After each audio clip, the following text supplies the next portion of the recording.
ఎల్లప్పుడూ కలుగును గాక. ఆమేన్. హల్లెలూయా. ప్రియమైన దేవుని బిడ్డలారా, మళ్ళీ మనము ఈ దినమున ఇలాగున సమావేశం కావడానికి పరిశుద్ధాత్మ దేవుడు అనుగ్రహించిన ఈ శ్రేష్టమైన సమయం కొరకు ఆయనకే స్తోత్రములు, మహిమ, ఘనత, ప్రభావములు యుగయుగములకు కలుగును గాక. అలాగే ఆసక్తిగా పాలు పొందుతున్న మిత్రులు, దైవజనులు, విశ్వాసులు, సహోదరులు, సహోదరిమణులు అందరికీ మన ప్రభు అయిన యేసుక్రీస్తు నామమున శుభములు. ఈ యొక్క సహవాసమును బట్టి కలిగే పరలోకపు ఆశీర్వాదములు సమృద్ధిగా మీకు కలుగును గాక. ప్రియులరా, మనము గత కొన్ని దినములుగా దానియేలు గ్రంథములోని ప్రవచనములను, దర్శనములను, అలాగే యెహెజ్కేలు గ్రంథములోని ఒక దర్శనమును మనము ధ్యానం చేశాం. ఎందుకొరకు వాటిని ధ్యానం చేయాల్సి వచ్చిందంటే, ప్రకటన గ్రంథము అనున్నది బైబిల్ గ్రంథములో అన్ని గ్రంథాలకు ముగింపు. The seal of all the books. అలాగున ఆది కాండముతో ప్రారంభమైన బైబిల్ గ్రంథం ప్రకటన గ్రంథంతో ఇక అన్నిటిని ముగింపును మనకు తెలియజేస్తుంది.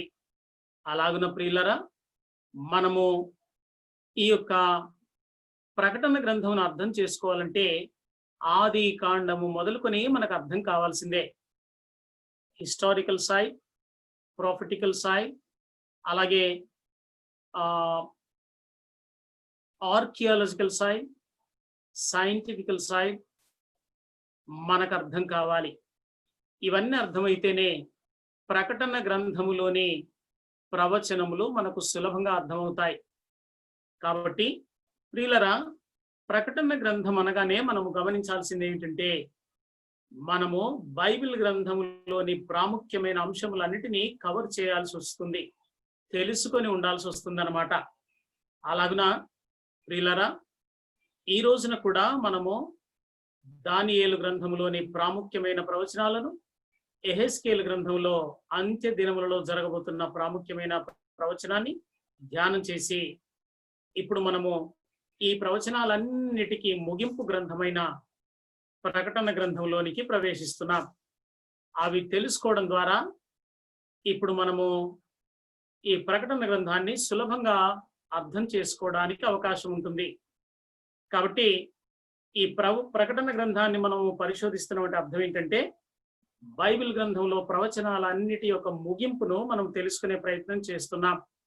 కాబట్టి ఈ ముగింపును కేవలం తెలుసుకోవడం మాత్రమే కాదు, we're going to know the coming history and what are the prophecies made by the prophets, their fulfillment by knowing the book of Revelation. ప్రవక్తలు ప్రవచించిన ప్రవచనాలన్నీ ముగింపు అంత్య దినములో ఎలాగ జరుగుతుందో వాటిని మనము తెలుసుకుంటున్నాం అన్నమాట. కాబట్టి ఈ యొక్క బైబిల్ గ్రంథంలోని, ప్రాముఖ్యంగా ప్రకటన గ్రంథంలోని ప్రవచనం మనకు అర్థం కావాలి అంటే మనము తప్పనిసరిగా ఆది కాండముతో పరిచయం ఉండాలి. ఆది కాండము తెలిస్తేనే ప్రకటన అర్థమవుతుంది. దానియేలు గ్రంథంలోని ప్రవచనాలు తెలిస్తే, యెహెజ్కేలు గ్రంథంలోని ప్రవచనాలు తెలిస్తే ఏ విధంగా మనకు ప్రకటన అర్థమవుతుందని చెప్పానో, ఇప్పుడు ఆది కాండము తెలిస్తేనే ప్రకటన గ్రంథం మనకు అర్థమవుతుందని మీకు తెలియజేస్తున్నాను. ఆ మాటకు వస్తే ఆది కాండమే కాదు, పరమగీతం కూడా తెలిసి ఉండాలి. పరమగీతము ఒక ప్రవచన గ్రంథమే. పరమగీతములో ఉన్న ప్రేమాయణం, దాని ముగింపు ప్రకటన గ్రంథంలో పెళ్లితో మనం చూస్తున్నాం అన్నమాట. అక్కడ పరమ సొలొమోనుకు షూలమితికి జరిగిన ప్రేమాయణం, వారి పెళ్లి ఆ గ్రంథంలో జరిగినట్టుగా కనబడదు, ప్రేమతోనే ముగుస్తుంది, ఆగిపోతుంది. కానీ ఆ ప్రేమ పెళ్లికి దారి తీసేది ప్రకటన గ్రంథంలో. అలాగే పరమగీత గ్రంథం ఏమని ముగుస్తుందంటే, షూలమితి తన ప్రియుడైన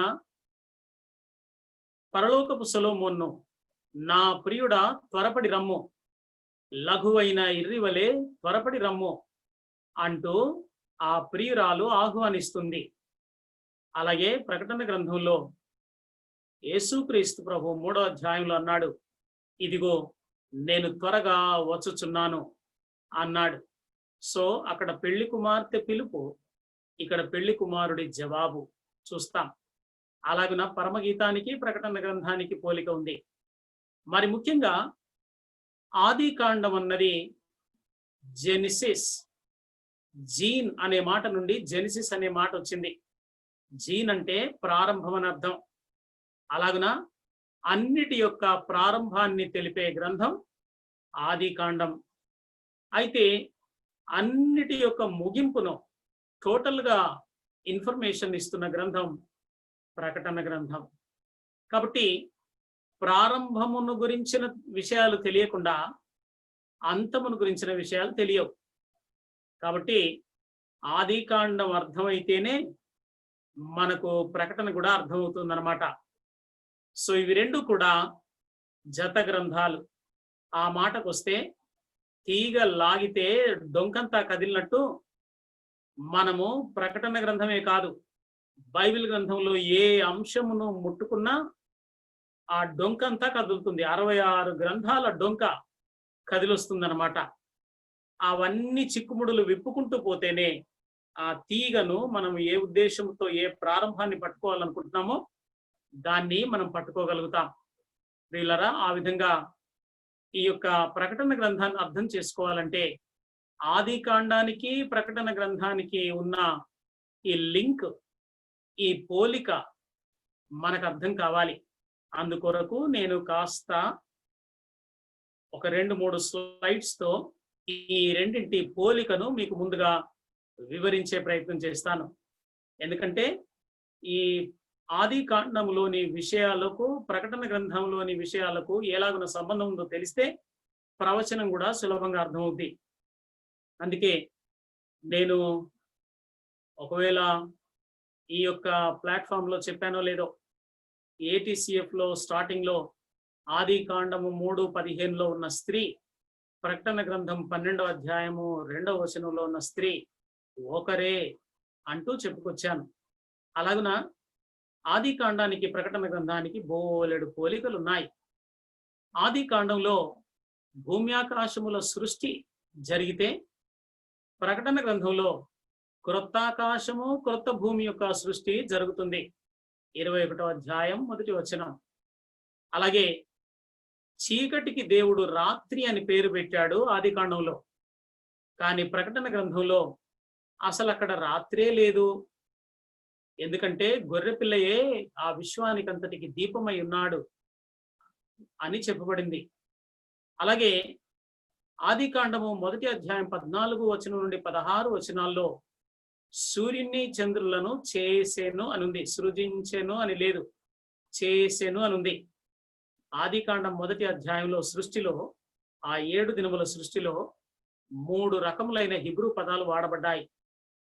అవి సృజించెను, చేసెను, నిర్మించెను. ఈ 3 రకములైన పదాలు డిఫరెంట్ అన్నమాట. అన్నీ సృజించబడలేదు, కొన్ని చేయబడ్డాయి, కొన్ని నిర్మించబడ్డాయి. సృజించబడుటకు, చేయబడుటకు, నిర్మించబడుటకు చాలా వ్యత్యాసం ఉంది.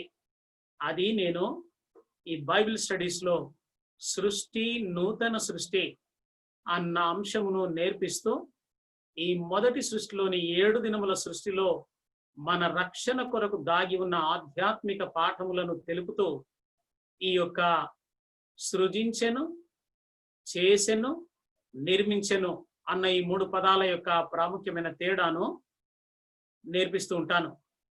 ఇప్పుడు మాత్రం అది వివరించట్లేదు. అయితే సూర్య చంద్రులను చేసెను అని ఉంది.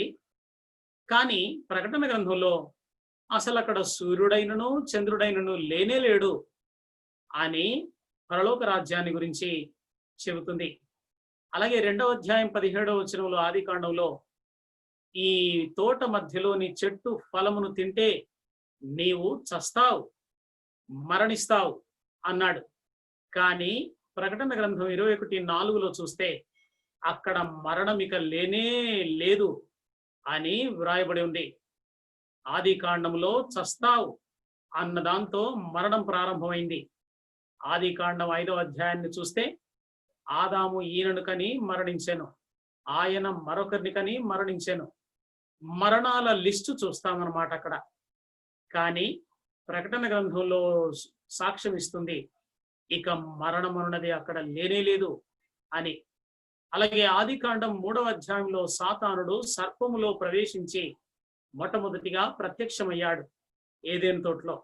కానీ ప్రకటన గ్రంథంలో ఆ యొక్క 1000 ఏళ్ల పరిపాలన తర్వాత యేసుక్రీస్తు ప్రభు ఆ 1000 ఏళ్ల పరిపాలన ముగింపులో సాతానుడు ఆయనతో చిట్ట చివరిగా యుద్ధం చేసి సాతానుణ్ణి ప్రాణాలతోనే సజీవంగానే వాణ్ణి నరకంలోనికి పంపిస్తాడు అని ఉందన్నమాట. గమనిస్తున్నారా? 7 ఏళ్ల శ్రమల కాలం ముగిసిన తర్వాత అబద్ధ క్రీస్తును, అబద్ధ ప్రవక్తను ప్రాణాలతో పట్టి నరకంలో వేశాడనుంది. 1000 ఏళ్ల తర్వాత సాతానును నరకంలో వేశాడనుంది. సో సాతాను త్రిత్వం ముగ్గురు: సాతానుడు, క్రీస్తు విరోధి, అబద్ధ క్రీస్తు, అబద్ధ ప్రవక్త, ముగ్గురు. అలాగున దైవ త్రిత్వంలో తండ్రి, కుమారుడు, పరిశుద్ధాత్ముడు ఎలాగున్నారో సాతాను త్రిత్వం కూడా అలాగే ఉంది. అయితే 21వ అధ్యాయంలో మనం చూస్తాం ప్రకటనలో ఇక సాతానుడు అక్కడ లేని పరిస్థితి. అంటే నిత్యము దేవుని సన్నిధి ఉన్న పరిస్థితి, శోధించే శోధకుడు లేని పరిస్థితి. అలాగే ఆదికాండం 10వ అధ్యాయం 8 నుండి 10 వచనాల్లో నిమ్రోదు అనువాడు మొట్టమొదట బబులోనును నిర్మించాడు అని మనము చదువుతున్నాం. నిమ్రోదు అనువాడు బబులోనును నిర్మించాడు, బబులోనును ప్రారంభించాడు అని చెప్పొచ్చు. అయితే ప్రియులరా, ఇక్కడ మనం చూస్తున్నది ఏమిటంటే ఈ యొక్క ప్రకటనలో మహాబబులోను దేవుడు నాశనం చేస్తూ ఉన్నాడు, లేక మట్టి కరిపిస్తూ ఉన్నాడు, దాన్ని పూర్తిగా కాల్చి వేస్తూ ఉన్నాడు అని మనం చూస్తామన్నమాట. ఆ తర్వాత మానవుడు దేవుని నుండి తొలగిపోయాడు ఆది కాండం 3వ అధ్యాయం 5వ వచనంలో పాపం చేయటం ద్వారా. కానీ ప్రకటన గ్రంథంలోనికి వచ్చేసరికి 21వ అధ్యాయం 4వ వచనంలో మానవుడు దేవుడు కలిసి జీవిస్తున్నారు. మానవుడు దేవుడు కలిసి సహవాసం చేస్తూ ఉన్నారు. అలాగున ఈ యొక్క ఆది కాండంలోను ప్రకటనలోను ఒక లింక్ కనబడుతుంది. మీరు గమనిస్తున్నారా? మరికొన్ని రుజువులు. ఆది కాండంలో 3వ అధ్యాయంలోనికి వచ్చేసరికి మానవుడు దేవుని సముఖంలో నుండి వెళ్ళగొట్టబడ్డాడు.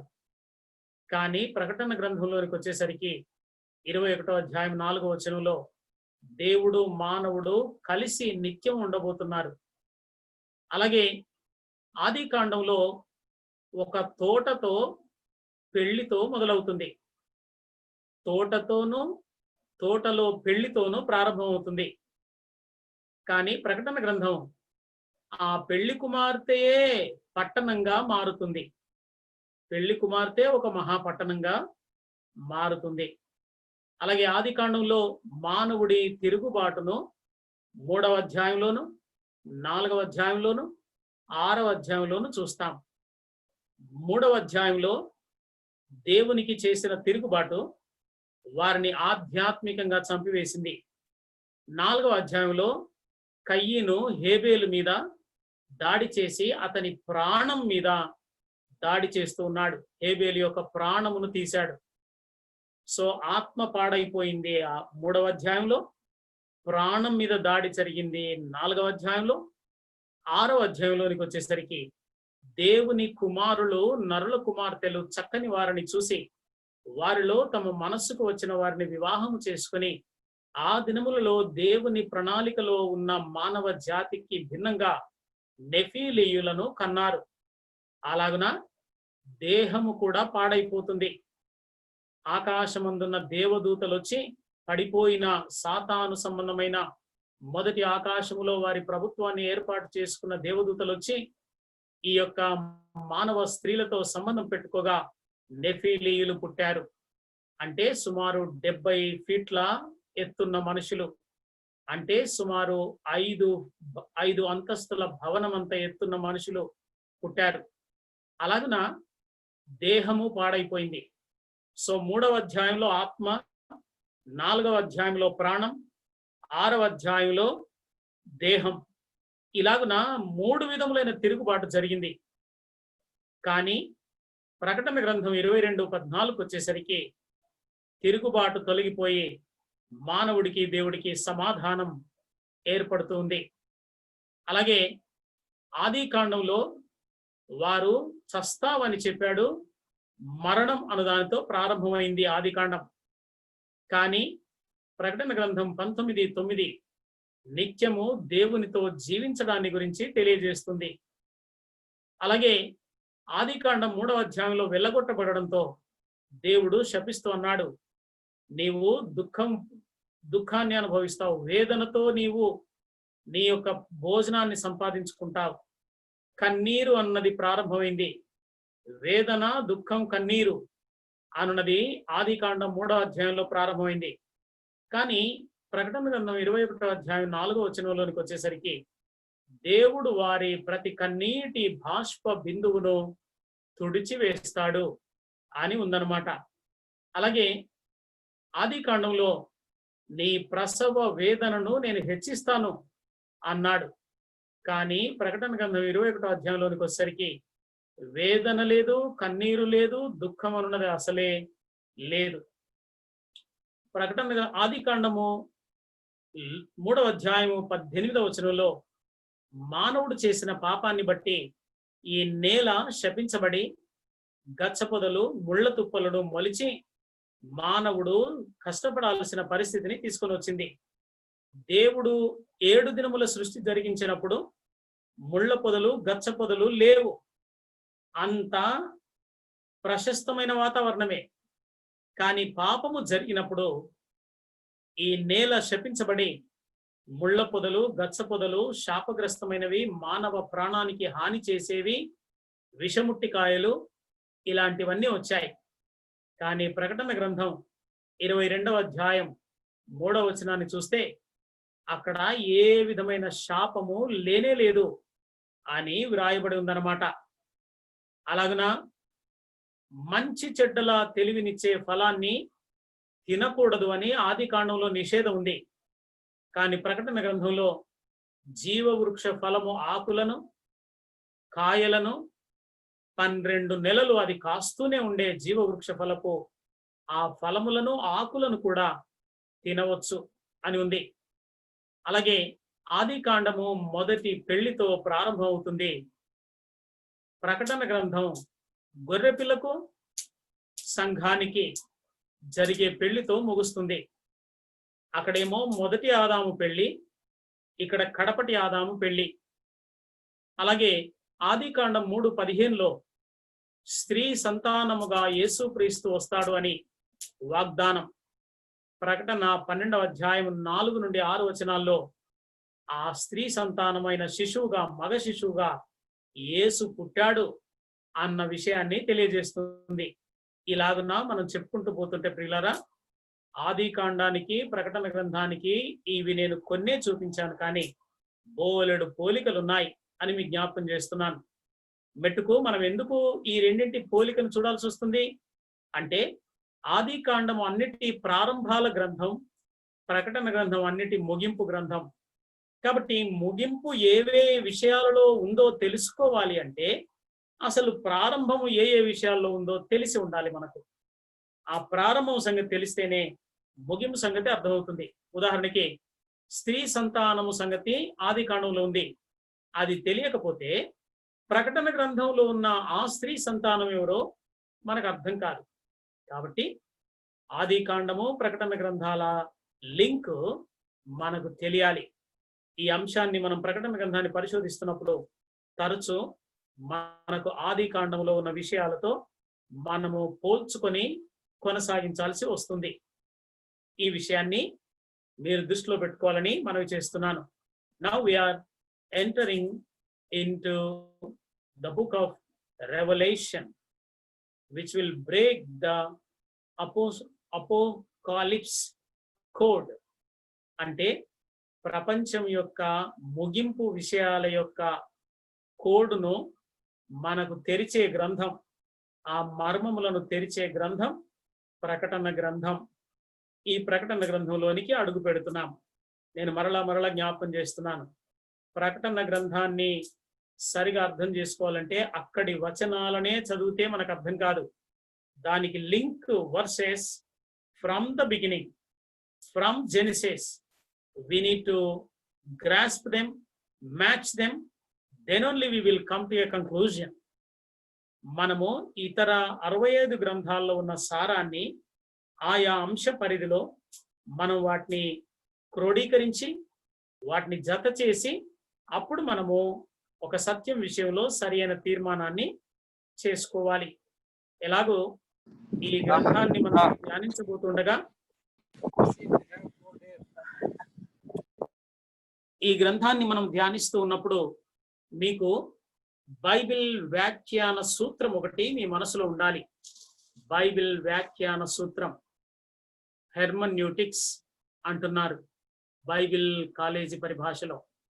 వాట్ ఈస్ హెర్మన్యూటిక్స్ అంటే బైబిల్లోని విషయములను, వచనములను, పారాగ్రాఫ్లను, ప్రవచనములను, ఉపమానములను, సంఘటనలను, వ్యక్తులను, ప్రదేశములను, ఉపకరణములను, ప్రత్యక్ష గుడారమును, నోవహు ఓడను, సృష్టిలోని 7 దినములను, ఇశ్రాయేళ్ల 7 పండుగలను, ఇశ్రాయేళ్ల 40 సంవత్సరాల ప్రయాణములోని 10 రకములైన అనుభవములను, ప్రత్యక్ష గుడారములోని 3 భాగములను, యాజకుని విధులను, అలాగే దేవాలయంలో జరుగుతున్న సంఘటనలను, ఇవన్నిటినీ మనము వ్యాఖ్యానించాలి. ఎలా వ్యాఖ్యానించాలి, which is the true commentary అనేది మనం అర్థం చేసుకోవాలంటే హెర్మన్యూటిక్స్ మనకు ఉపయోగపడతాయి. ఈ హెర్మన్యూటిక్స్ లో చాలా సూత్రాలు ఉన్నాయి. నేను అవన్నీ ఇప్పుడు మీకు చెప్పను. అవి చెబితే సమయం చాలా వాటి వివరణకే పోతుంది. కానీ ఈ గ్రంథంలోని వచనాలను అర్థం చేసుకోవడానికి ఒక సూత్రం అయితే మనకు తప్పనిసరిగా కావాలి.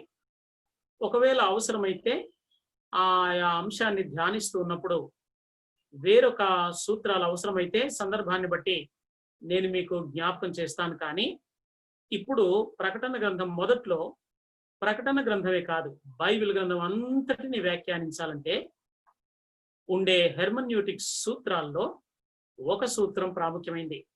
అదేమిటంటే 2 లేక 3 వచనములు మనం ఏదైనా సత్యమని తీర్మానించాలి అంటే 2 లేక 3 వచనములు దానికి సహకరించాలి.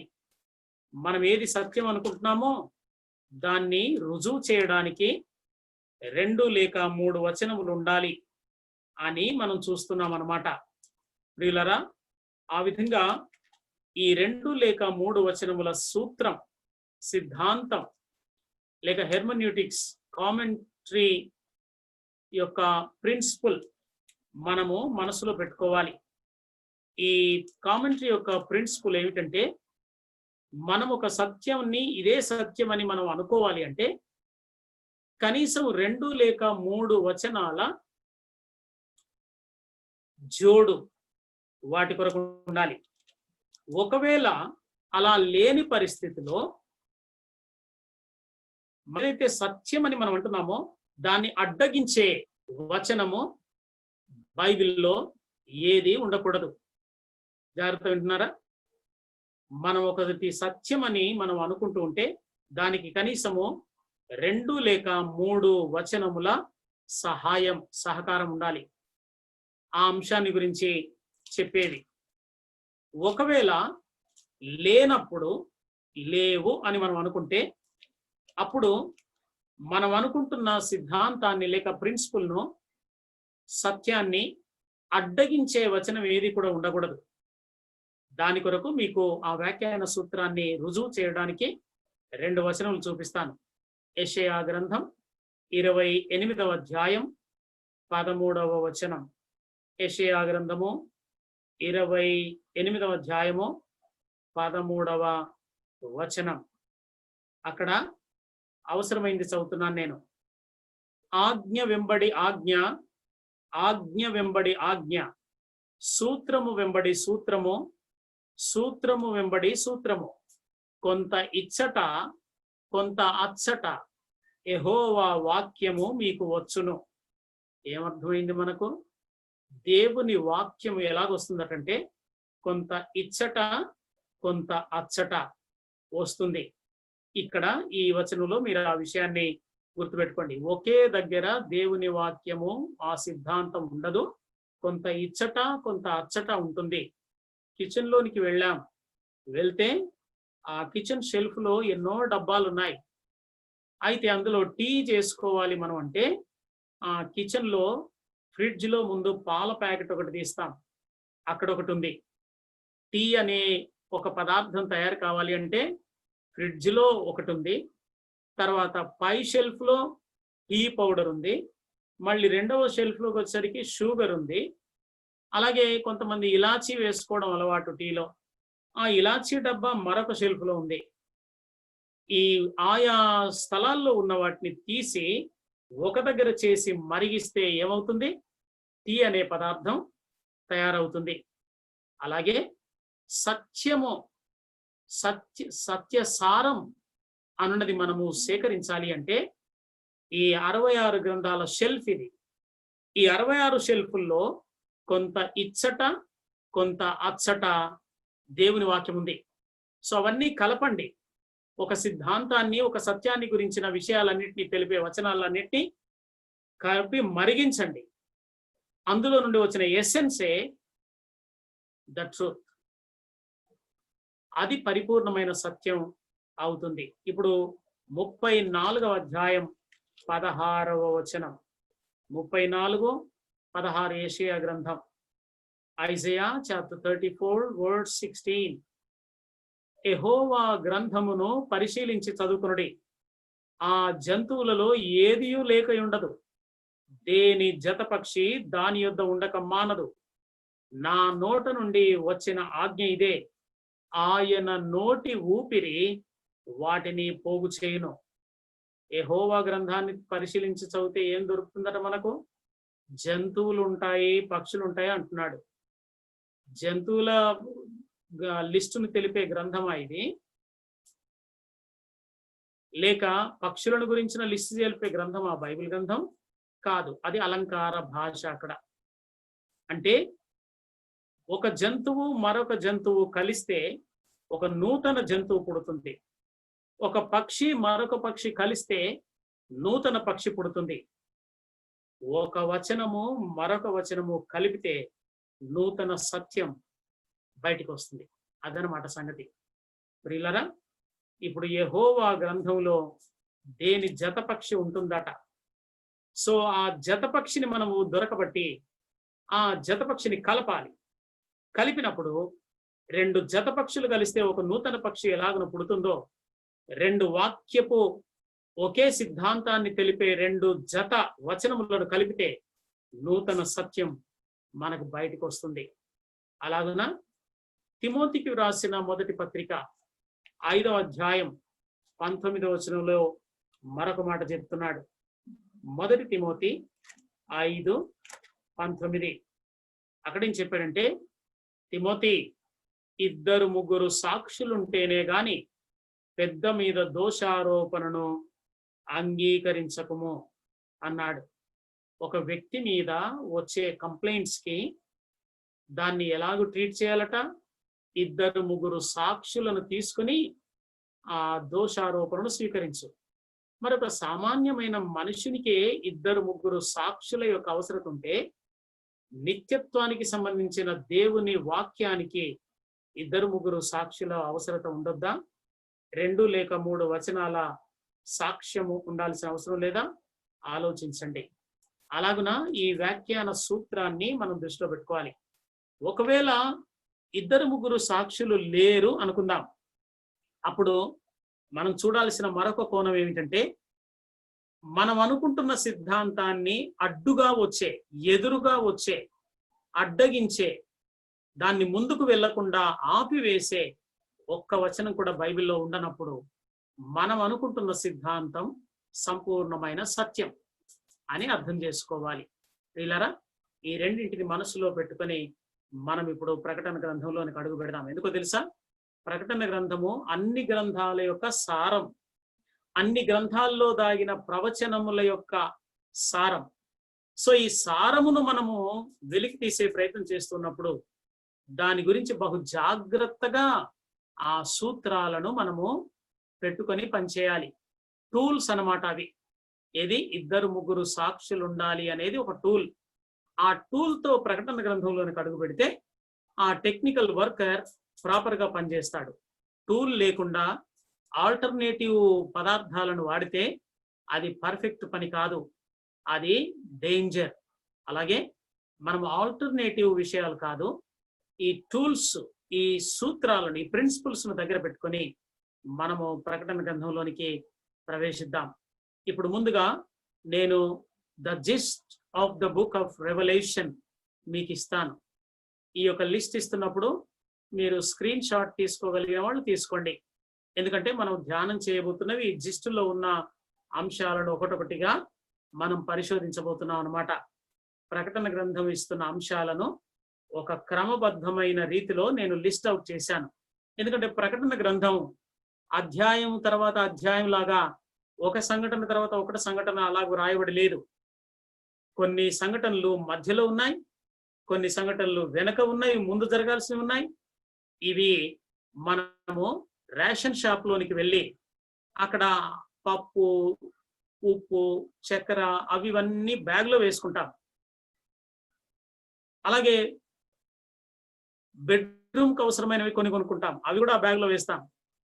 ఫ్రంట్ రూమ్ లోకి అవసరమైనవి కొన్ని కొనుక్కుంటాం, అవి అందులోనే వేస్తాం. కానీ అవి ఇంటికి వచ్చిన తర్వాత ఆ బ్యాగ్ లో నుండి కిచెన్ లో పెట్టాల్సినవి కిచెన్ లో,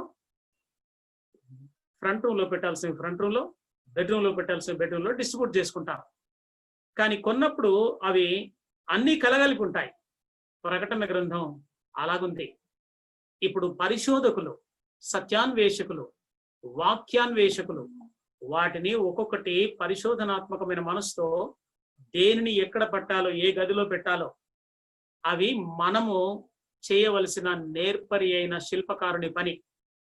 అందుకని మనము ప్రకటన గ్రంథాన్ని అదే సీరియల్లో సంభవాలు జరగాలి అని అనుకోకూడదు. అలా అనుకుంటే మనం తప్పనిసరిగా తప్పటడుగు వేస్తాం. అవన్నీ బ్యాగ్లో ఆ సామాన్ ఈ సామాన్ ఉన్నట్టుగా ఉన్నాయి. ఇప్పుడు ఏది ఎక్కడ పెట్టుకోవాలో, దేని తర్వాత ఏది పెట్టుకోవాలో మనం సెట్ చేసుకోవాలన్నమాట. ఇది మీరు ఏ ప్రవచనవేత్తలను అడిగినా అదే చెప్తారు. ప్రకటన గ్రంథం సీరియల్ ఇన్సిడెంట్స్ ప్రకారంగా రాయబడి లేదు. ముందు జరగవలసినవి వెనక రాయబడి ఉన్నాయి, వెనక జరగవలసినవి ముందు రాయబడి ఉన్నాయి. ఉదాహరణకు మీకు ఒక ఐడియా ఇస్తాను. 6వ ముద్ర విప్పినప్పుడు సూర్య చంద్రుడు వారు నల్లబడిపోతారు అని ఉంది. కానీ 6వ ముద్రను మనము 7 ఏళ్ల మహాశ్రమల కాలంలో మొదట్లోనే ముద్రలు ఉన్నాయి కాబట్టి మొదటే విప్పామనుకోండి, అప్పుడు సూర్య చంద్రులు నల్లబడిపోరు. అది ఈ యొక్క 1000 ఏళ్ల పరిపాలన తర్వాత సూర్యుడు చంద్రుడు ముగించబడతారు. వాటి యొక్క అంతం ప్రారంభం అయ్యాయి కదా, అవి వాటి ముగింపు అప్పుడు ఉంటుందన్నమాట. కానీ అవి ఎక్కడున్నది ఆ ముద్ర గురించి అంటే ప్రకటన గ్రంథం మొదట్లోనే ఉందన్నమాట. సో 5వ అధ్యాయంలో ఉన్న ఈ 6వ బూర మనము 1000 ఏళ్ల పరిపాలన తర్వాత పెట్టుకోవాలి. అలాగున ఏది ఎక్కడ సెట్ చేసుకోవాలో అది నేర్పరి అయిన శిల్పకారుని వలె మనం అందరం మారాలి. ఎవరో ఒక్కరు కాదు, ఎవరో ఒకరు చెబితే ఈయన చెప్పిందే కరెక్ట్ అనుకోవడం కూడా తప్పు. బెరయా సంఘంలోని విశ్వాసుల వలె వారు పౌలుయు శీలయు చెప్పిన సంగతులు అలాగున్నవో లేవో అని ప్రతి దినము లేఖనములను పరిశోధించుతూ వచ్చారు అని ఉంది. అలాంటి విశ్వాసులే ప్రకటన గ్రంథంలోని అంశములను ఏది ఎక్కడ పొందుపరచాలో, ఎక్కడ పెడితే అందంగా ఉంటుందో, ఎక్కడ పెడితే ఉపయోగకరంగా ఉంటుందో చేయగలుగుతారు ఆ పని. ఇక అధ్యాయాలుగా చదువుకుంటూ సీరియల్గా వెళ్ళామనుకోండి, తప్పనిసరిగా మనము రాంగ్ డాక్ట్రిన్ లోనికి వెళ్ళిపోతాం అనమాట. సో జిస్ట్ ఇస్తున్నాను, జస్ట్ మీరు ముందు పెట్టుకుంటే నేను ఒకటొకటిగా దాన్ని అదే క్రమ వరుసలో మీకు వివరించే ప్రయత్నం చేస్తాను. 7 సంవత్సరాల మహాశ్రమల కాలాన్ని 2 భాగములు చేశాడు దానియేలు. దానియేలు గ్రంథం 9వ అధ్యాయం 27వ వచనంలో 70 వారముల ప్రవచనాన్ని చూసాం కదండి మనం. అందులో వచ్చునట్టి రాజు 7 సంవత్సరముల కొరకు, 1 వారము కొరకు అనేకులతో నిబంధన చేస్తాడు, అర్ధవారమునకు బలిని నైవేద్యమును నిలిపివేస్తాడు అని ఉంది. సో అక్కడ మనకు అర్ధవారము కనబడుతుంది. అంటే 2 అర్ధవారాలు. మొదటి అర్ధవారం 3.5 సంవత్సరాలు, రెండవ అర్ధవారం 3.5 సంవత్సరాలు. 7 ఏండ్లను 2 భాగాలుగా విడదీసి చూసుకోవాలి. నేను చెప్పాను కదండి, 70 వారాలను ఏం చేశాం మనం? 7 వారములు ఒకటి, 62 వారములు ఒకటి, 1 వారము ఒకటిగా డివైడ్ చేసుకుంటే మనకు ఆ 70 వారములు క్లియర్ కట్ గా లెక్క దొరికింది కదా. అలాగే ఈ 7 ఏళ్ల మహాశ్రమల కాలమును కూడా బైబిల్ గ్రంథమే, మనం కాదు, బైబిల్ గ్రంథమే మొదటి అర్ధవారం అని, రెండవ అర్ధవారం అని డివైడ్ చేసింది. సో మొదటి అర్ధవారం అంటే 3.5 సంవత్సరములు, రెండవ అర్ధవారం అంటే 3.5 సంవత్సరములు. ఈ మొదటి అర్ధవారపు 3.5 సంవత్సరాలు ఏం జరుగుతాయి? మొట్టమొదటిది క్రీస్తు విరోధి పరిపాలన ప్రారంభమవుతుంది మొదటి అర్ధవారంలో. రెండవదిగా అబద్ధ ప్రవక్త అనువాడు ప్రజలను అనేకులను ఇటు అన్ని మతముల సారమును చూపిస్తూ వాడు అనేక మంది ప్రజలను మోసగిస్తూ ఉంటాడు. క్రీస్తు విరోధికి వారందరూ దాసోహమయ్యేటట్టుగా ప్రపంచ ప్రజలను వాడు ప్రేరేపిస్తుంటాడు. మీకు తెలుసా, కార్ల్ మార్క్స్ కమ్యూనిజం సిద్ధాంతాన్ని ప్రతిపాదించాడు దాస్ క్యాపిటల్ అన్న గ్రంథంలో. కానీ కార్ల్ మార్క్స్ గారు పెద్ద గొప్ప ప్రసంగికుడు ఏం కాదాయన. కానీ లెనిన్ ఆయన ఈ దాస్ క్యాపిటల్ గ్రంథాన్ని చదివి హీ స్టార్టెడ్ ప్రీచింగ్. కానీ జరిగింది ఏంటో తెలుసా? కార్ల్ మార్క్స్ గారి కంటే లెనిన్ వేల మందిని కమ్యూనిస్టులుగా తన ప్రసంగాల వాగ్ధాటితో ఆయన మార్చగలిగాడు.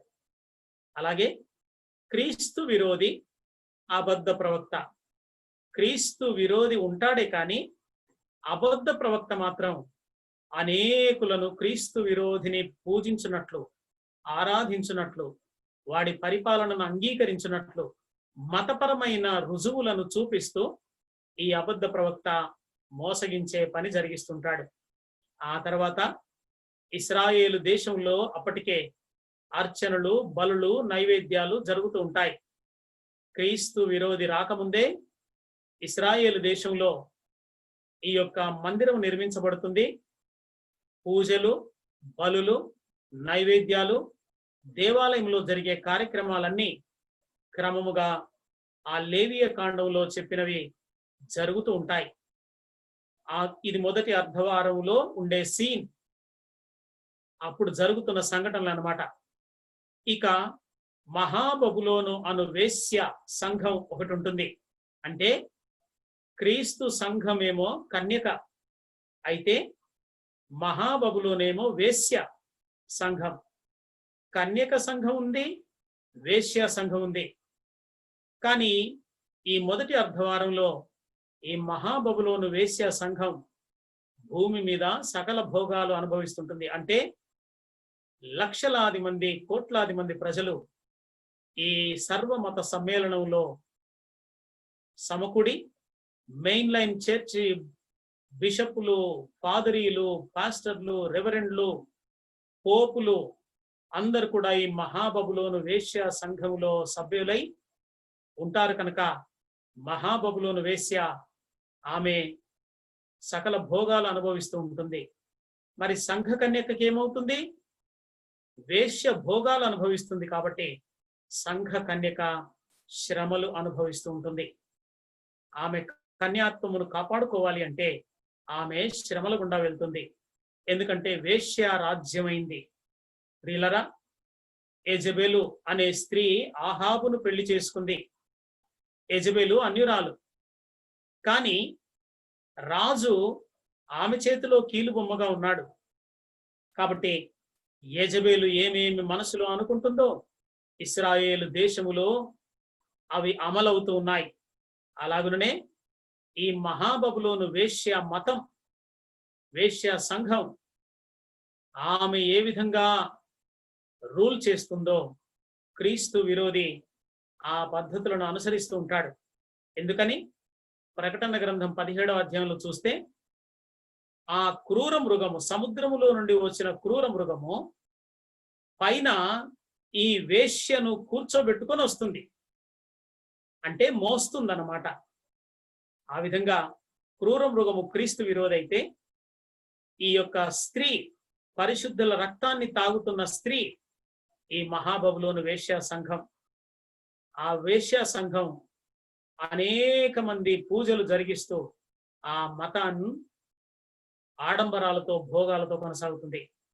ఇక నిజమైన క్రీస్తు సంఘ కన్యక మాత్రం తన కన్యాత్వమును, తన ప్రభు కొరకు, తన పరిశుద్ధతను, తన విశ్వాసమును, తన నమ్మకత్వమును, తన భక్తి జీవితాన్ని కాపాడుకోవడానికి భయంకరమైన శ్రమల గుండా వెళ్తుంది.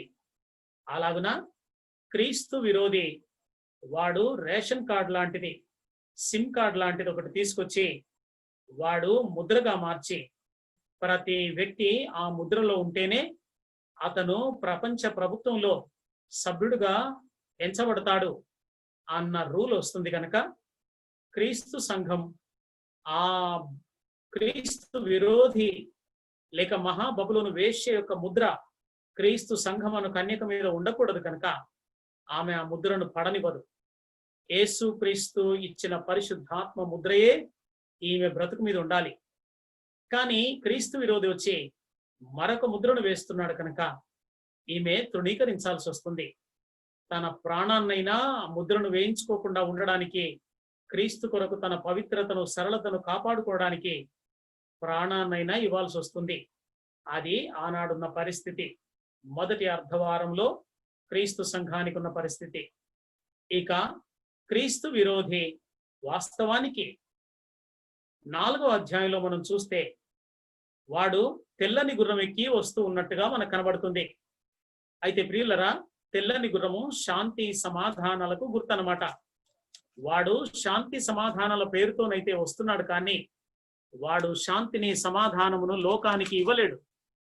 తద్వారా వాడు ఈ యొక్క మోసపూరితమైన శాంతితో వస్తాడు. కానీ 6వ అధ్యాయంలో మనం చూస్తే ముద్రలు విప్పబడడం ప్రారంభమవుతుంది. ఆ ముద్రలు విప్పుతున్నప్పుడు లోకంలో అశాంతి, రక్తపాతం, యుద్ధాలు, కరువులు, తెగుళ్ళు మనకు రాబోతున్నాయి. ప్రియులరా, ఇవి మనము 7 ముద్రలను గొర్రెపిల్లైన క్రీస్తు విప్పినప్పుడు ప్రపంచంలో లేక మొదటి అర్ధవారంలో జరుగుతున్న సంఘటనలను మనం చూడబోతున్నాం. కాస్త ఓపికగా మీ నోట్బుక్, పెన్ను దగ్గర పెట్టుకోండి. స్లైడ్స్ కాపీ చేసుకోగలిగిన వాళ్ళు మీరు స్క్రీన్ షాట్ చేసుకోండి, సో దాట్ అవి మీ దగ్గర ఉండిపోతాయి. తర్వాత మీరు నోట్స్లో పెట్టుకోండి, గూగుల్లో మెయిల్లో పెట్టుకోండి. అలాగ అవి ప్రిజర్వ్ అవుతాయన్నమాట. ఇక మొదటి అర్ధవారంలోనే 2 సాక్షుల పరిచర్య. మొదటి అర్ధవారం అంటే 42 నెలలు. ఏమండి, నెలకు 30 రోజుల చొప్పున 42 నెలలు. ఈ 2 సాక్షులు కూడా మొదటి అర్ధవారంలోనే వారి పరిచర్యను కొనసాగిస్తారు. మొదటి అర్ధవారం చివరిలో వారిని క్రీస్తు విరోధి వాడే యుద్ధం చేసి చంపేస్తాడు. వారి గురించి కూడా మనము పరిశోధిస్తాం ఏం జరుగుతుంది అన్నది. ఇక మరొక వైపు 6 ముద్రలు విప్పబడుతున్నాయి. ఒక ముద్రను ఆపేశాన్ని నెరవేరుతుంది కదా, అందుకని 6 అన్నాను. 6 ముద్రలు విప్పుతున్నప్పుడు భూమైనా వాటి సంభవాలు, ఆ తర్వాత 7 బూరలు. మొదటి అర్ధవారంలోనే 6 ముద్రలు, 7 బూరలు ఊదబడతాయి. పరలోకంలో ఊదుతుంటే భూమిపై వాటికి సంబంధించిన సంఘటనలు జరుగుతుంటాయి. ఒక్కొక్క బూర ఊదినప్పుడు ఏమేం జరుగుతుంది మనం చూస్తాం. 6 ముద్రలు, ఒక్కొక్క ముద్ర విప్పినప్పుడు భూమి మీద జరిగే సంఘటనలు ఏమేం జరుగుతాయి. దేవుడు తెలియజేస్తుంటాడు. అలాగే ఇస్రాయేల్ దేశంలో బలులు నైవేద్యాలు జరుగుతున్న సందర్భంలో మొదటి అర్థవారములో క్రీస్తు విరోధి ఇక వాడొక అన్యుడు అని చెప్తున్నాను. అందుకే వాడు ఇశ్రాయేలు కాదు, వాడు అన్యుడు. వాడు నేరుగా దేవాలయంలోకి వెళ్ళిపోయి అక్కడ యెహోవాను ఆరాధించకుండా తానే దేవుడనని దేవాలయంలో కూర్చుంటాడు అని తెస్సలోనికలకు రాసిన మొదటి పత్రిక 2వ అధ్యాయం 6వ వచనంలో ఉంది. అలాగున ఇది మొదటి అర్ధవారము చివరిలో ఇక ముగింపబడుతుంది. 1260 దినములు అయిపోతాయి అనగా వాడు జరిగించేది బలులను నైవేద్యాన్ని ఆపివేసి వాడే దేవుడని, ఇక వేరే యెహోవా దేవుణ్ణి ఎవరు ఆరాధించకని వాడు శాసనం చేస్తాడు. వాడు వెళ్ళి కూర్చుంటాడు. అంటే దేవాలయాన్ని వాడు అపవిత్రపరుస్తున్నాడు అనమాట. ఆనాడు నెబుకద్నెజరు కాలంలో నేను ఈ మైదానంలో పెట్టించిన విగ్రహమునే మొక్కాలి, ఏ దేవుణ్ణి కూడా ఎవరు ఒక్కడానికి వీల్లేదని అన్నాడు. జరిగితే మరలా జరుగుతుంది. ప్రియులరా, అలా యెహోవా దేవుణ్ణి ఆరాధించకుండా వాడు కఠినమైన నిర్ణయాన్ని ఇశ్రాయేళ్ల పట్ల ప్రదర్శిస్తాడు. ఒకవైపు మొదటి అర్ధవారం అంతా క్రైస్తవులను హింసించాడు, చివరిలో ఇశ్రాయేళ్ల మీద దాడి చేశాడు. అందుకు వారు అరణ్యంలోనికి పారిపోవాల్సి వస్తుంది. వారు వీడికి 7 సంవత్సరాల ఒప్పందం అగ్రిమెంట్ చేసుకున్నారు కదా, ఆ ఒప్పందాన్ని వాళ్ళు విత్డ్రా చేసుకుంటారు, విరమించుకుంటారు. తర్వాత వీడు సైన్యంతో ఇశ్రాయేళ్ల వెంబడి పడి వారు పారిపోతూ ఆ ఒలివ దగ్గర 3.5 సంవత్సరాలు దాచబడతారు. అది 2వ అర్ధవారం సంగతి. మెట్టుకు మొదటి అర్ధవారం ముగింపులో దేవాలయం మీద దాడి జరుగుతుంది. తానే దేవుడని వాడు తన ప్రతిమను, అంటే it's like something like robot ప్రతిమను వాడి ఆకారంలో చేస్తారు, కానీ అది ఒక రోబో.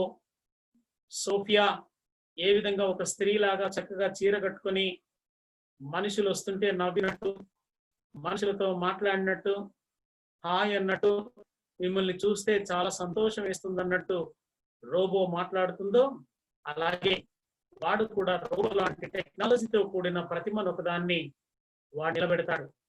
మీకు తెలుసా, ఒక 15-20 సంవత్సరాల క్రితం మన భారతదేశంలో వినాయకుడు పాలవుతున్నాడు హో అంటూ దేశమంతా వినాయకుడి విగ్రహంలో తొండమునకు పాల డబ్బాను పెట్టారట. ఆ తొండము ప్లాస్టర్ ఆఫ్ ప్యారిస్ తో చేయబడింది. ఆ ప్లాస్టర్ ఆఫ్ ప్యారిస్ కు నీటిని పీల్చుకునే లక్షణం ఉంది. సో పాలను పీల్చుకుందంట. అంతే, ఈ పాల డబ్బాల పాలైపోయి అమ్మో వినాయకుడు పాలు తాగేశాడు హో అంటూ దేశమంతా గగ్గోలు పెట్టారు. తర్వాత సైన్స్ వాళ్ళు చెప్పారు, ఎలాగంటే ఇలాగ అందరూ పాలు పెడుతూ ఆ ముక్కు నానిపోయింది, తొండం నాని మళ్ళీ పాలు తాగుతాడు అని ఇంకోటి వచ్చి పెట్టేసరికి తాగట్లేదు. ఆ డబ్బాను అటు ఇటు కదిలిస్తుంటే నాని ఉన్న ఈ తొండం కాస్త విరిగింది. అప్పుడు ఆగిపోయింది. అమ్మయ్యా, ఇంతకాలం మనం అనుకున్నది ఒట్టిదేరా నాయన, ఆ విగ్రహం ప్లాస్టర్ ఆఫ్ ప్యారిస్ తో చేస్తే అది నాని మెత్తబడిపోయి విరిగిపోయింది, వినాయకుడు ఏం తాగట్లేదు అన్నారు. అలాగే ఈ విగ్రహము మాట్లాడునట్టు చేయునట్లు అబద్ధ ప్రవక్తకు అధికారం ఉందట. ప్రకటన గ్రంథం 13వ అధ్యాయం 14వ వచనంలో ఉంది. విగ్రహము మాట్లాడినట్టు చేస్తాడు. సోఫియా మాట్లాడుతుందా లేదా? అలాగే వాడు ఆ టెక్నాలజీతో కూడిన విగ్రహం, గూగుల్తో లింకప్ అయి ఉన్న విగ్రహం, శాటిలైట్ తో లింకప్ అయి ఉన్న విగ్రహం, అది మాట్లాడుతుంది. మనం దాని దగ్గరికి ఇలానే hey pastor John come here, how are you అని అడుగుతుంది. మనం ఆశ్చర్యపోతాం, ఇదేంట్రా నా సంగతి ఎలా తెలుసు అంటే మన కన్నులను స్కాన్ చేస్తుంది ఆ విగ్రహం. మన కన్నులు ఆధార్ కార్డు ద్వారా మనం ఎవరమో ఆల్రెడీ కంప్యూటర్ కు ఫీడ్ అయిపోయింది. ఎప్పుడైతే స్కాన్ చేస్తుందో, ఈయన పేరు జాన్ సుందర్ అని, ఈయనకు భార్య, 3 పిల్లలు ఉన్నారని, ఆ వివరాలన్నీ అందులో రీడ్ అవుతాయి. అందుకని ఆ రీడ్ అవుతున్న కొద్దీ ఆ సోఫియా లాంటి విగ్రహం మాట్లాడుతూ ఉంటుందన్నమాట. సో ఇక్కడ కూడా చివరిలో దేశమంతా, ప్రపంచమంతా దేవాలయంలో క్రీస్తు విరోధి యొక్క విగ్రహం పెట్టి మాట్లాడినట్టుగా చేసే అధికారం అబద్ధ ప్రవక్తకు ఉంది అని దేవుని వాక్యం చెప్పింది. అలాగున వాడు ముగింపులో ఈ యొక్క ప్రతిమను నిలబెడతాడు, వాడు వెళ్ళి కూర్చుంటాడు. దేవుని ఆలయమునకు విగ్రహములతో ఏమి పొందిక? కనుక విగ్రహము అనేది దేవుని ఆలయంలో ఉండకూడదు అన్నాడు దేవుడు. కానీ క్రైస్తవులు ఆయా విగ్రహాలను రకరకాల పేర్లతో, రకరకాల రూపాలతో చేసుకుంటూనే ఉన్నారు. ఇది మహాబబులోను మతం యొక్క ఆచారం కదా. ఒకటి రుజువు చేస్తాను. యేసుక్రీస్తు ఫోటోను పెట్టుకుంటారు. యేసుక్రీస్తు సిలువ మీద చనిపోయాడని సిలువను చర్చి మీద పెడతారు. లోపల కూడా పాస్టర్ గారి వెనకాల పెద్ద సిలువను వేస్తారు. దేని రూపమునైనను మీరు చేసుకునకూడదు అన్న ఆజ్ఞలోని అర్థం ఏమిటో సిలువ రూపాన్ని చేసుకోవచ్చనా? యేసు ప్రభు ఫోటోను పెద్ద దండేసి గోల్డ్ కలర్ పెట్టొచ్చనా? ఇది మహాబబులోను మత ఆచారం. దేవుని విగ్రహం ఉండకూడదు, ఏ రూపముతో ఉండకూడదు అన్నాడు. సో ఆలోచించండి. ఇక చివరిగా మొదటి అర్ధవారం ముగింపులో 7వ దూత బూర, 7 బూరలు, 7వ దూత బూర ఊదుతుండగా సంఘం ఈ శ్రమల ద్వారా శుద్ధ సువర్ణముగా మారి, బంగారము ఏ విధంగా రాగా ఉన్న బంగారము అగ్నిలో వేయబడట ద్వారా స్వచ్ఛమైన బంగారంగా మారుతుందో, ఈ 3.5 సంవత్సరముల క్రీస్తు విరోధి ద్వారా విశ్వాస విషయంలో శుద్ధ సువర్ణంగా మారి సంఘం సంపూర్ణతను సాధిస్తుంది. ఇప్పుడు ఎవరు సంపూర్ణులు కారు. సంపూర్ణతను శ్రమల ద్వారా సాధిస్తారు. యోబు శ్రమల ద్వారా దేవునికి ఇష్టడైన సంపూర్ణుడయ్యాడు. అలాగే యోసేపు గోతిలో త్రోయబడం మొదలుకొని జైలులో సంఖ్యల్లో అతన్ని బాధించే వరకు అతను సంపూర్ణుడయ్యాడు. అందుకే ఫరో తర్వాత ఉన్నతమైన అధికారిగా దేవుడు ఆయన నిలబెట్టాడు. ఐగుప్తు దేశంలోని శ్రమల ద్వారా ఒక ఉన్నతమైన స్థితిని యోసేపుకి ఇస్తే, విశ్వానికి రాజుగా ఉన్న యేసుక్రీస్తు ప్రభు మనలను శుద్ధ సువర్ణంగా మార్చడానికి అగ్ని లాంటి శ్రమల గుండా అనుమతించడా?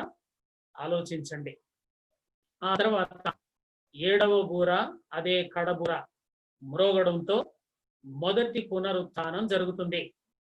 జాగ్రత్తగా విని గుర్తుపెట్టుకుంటుండండి. పునరుత్థానములు ఉన్నాయి అంటే 2 పునరుత్థానములు ఉన్నాయి. ఈ పునరుత్థానం ఎప్పుడట? 7వ దూత బూర ఊదినప్పుడు. 7వ బూర ఊదినప్పుడు ఎప్పుడు ఊతాడు? మొదటి అర్ధవారం యొక్క చివర్లో. అంటే క్రీస్తు విరోధి పరిపాలన ప్రారంభమైన తర్వాత 1260 దినముల ఆ యొక్క దినములలో 7వ దూత బూర ఊదబడుతుంది. అప్పుడు తన దాసులకు, పరిశుద్ధులకు, ప్రవక్తలకును ప్రతిఫలం ఇవ్వడానికి సమయం వస్తుంది. అంటే మొదటి పునరుత్థానం జరుగుతుంది. అలాగున కడబూర మ్రోగకుండా ఈ యొక్క పరిశుద్ధులకు, ప్రవక్తలకు, దాసులకు తీర్పు జరగదు, ఫలము ఇయ్యబడదు. 7వ దూత బూర ఊదినప్పుడే ఫలము ఇవ్వబడుతుంది అని 11వ అధ్యాయం చెబుతుంది. ప్రకటన గ్రంథం 11వ అధ్యాయంలో 7వ దూత బూర ఊదినప్పుడు ఆ యొక్క క్షమించాలి 11వ అధ్యాయంలో.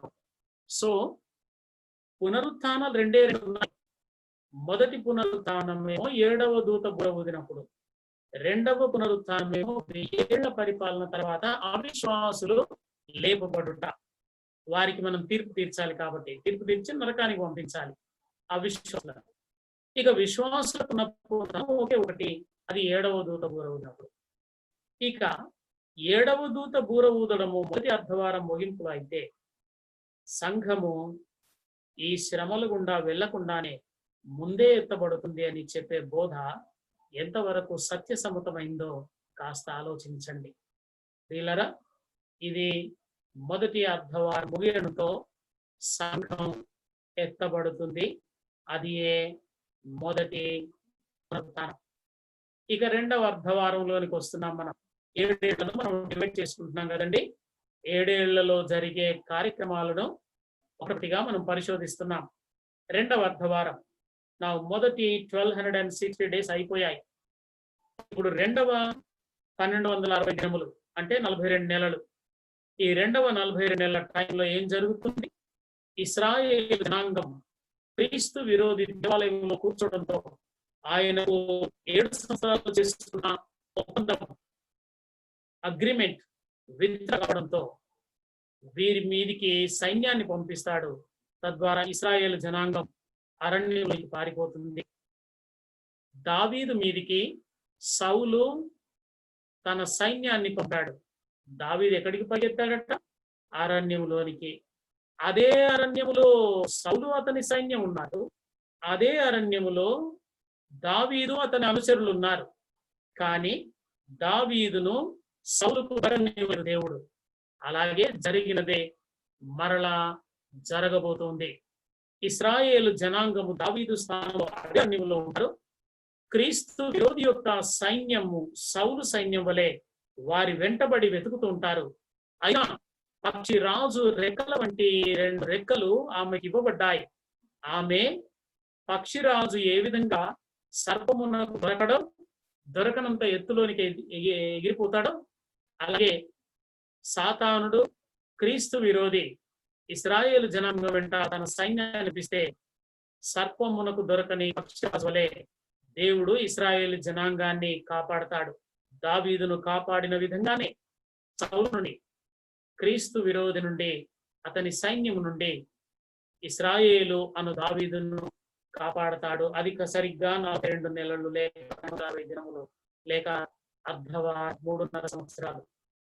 ఇక ఈ రెండవ అర్ధవారంలో ఎప్పుడైతే ఇశ్రాయేలు జనాంగము తమ మద్దతును ఉపసంహరించుకుంటుందో అప్పుడు అతనితో ఉన్న మిగతా 7 కొమ్ములు 7 రాజులు, ఆ 7 రాజులు కూడా వీడి ప్రభుత్వాన్ని చంపేస్తారని ఉంది. దాన్ని కాల్చేస్తారని ఉంది. అంటే అర్థం ఏంటి?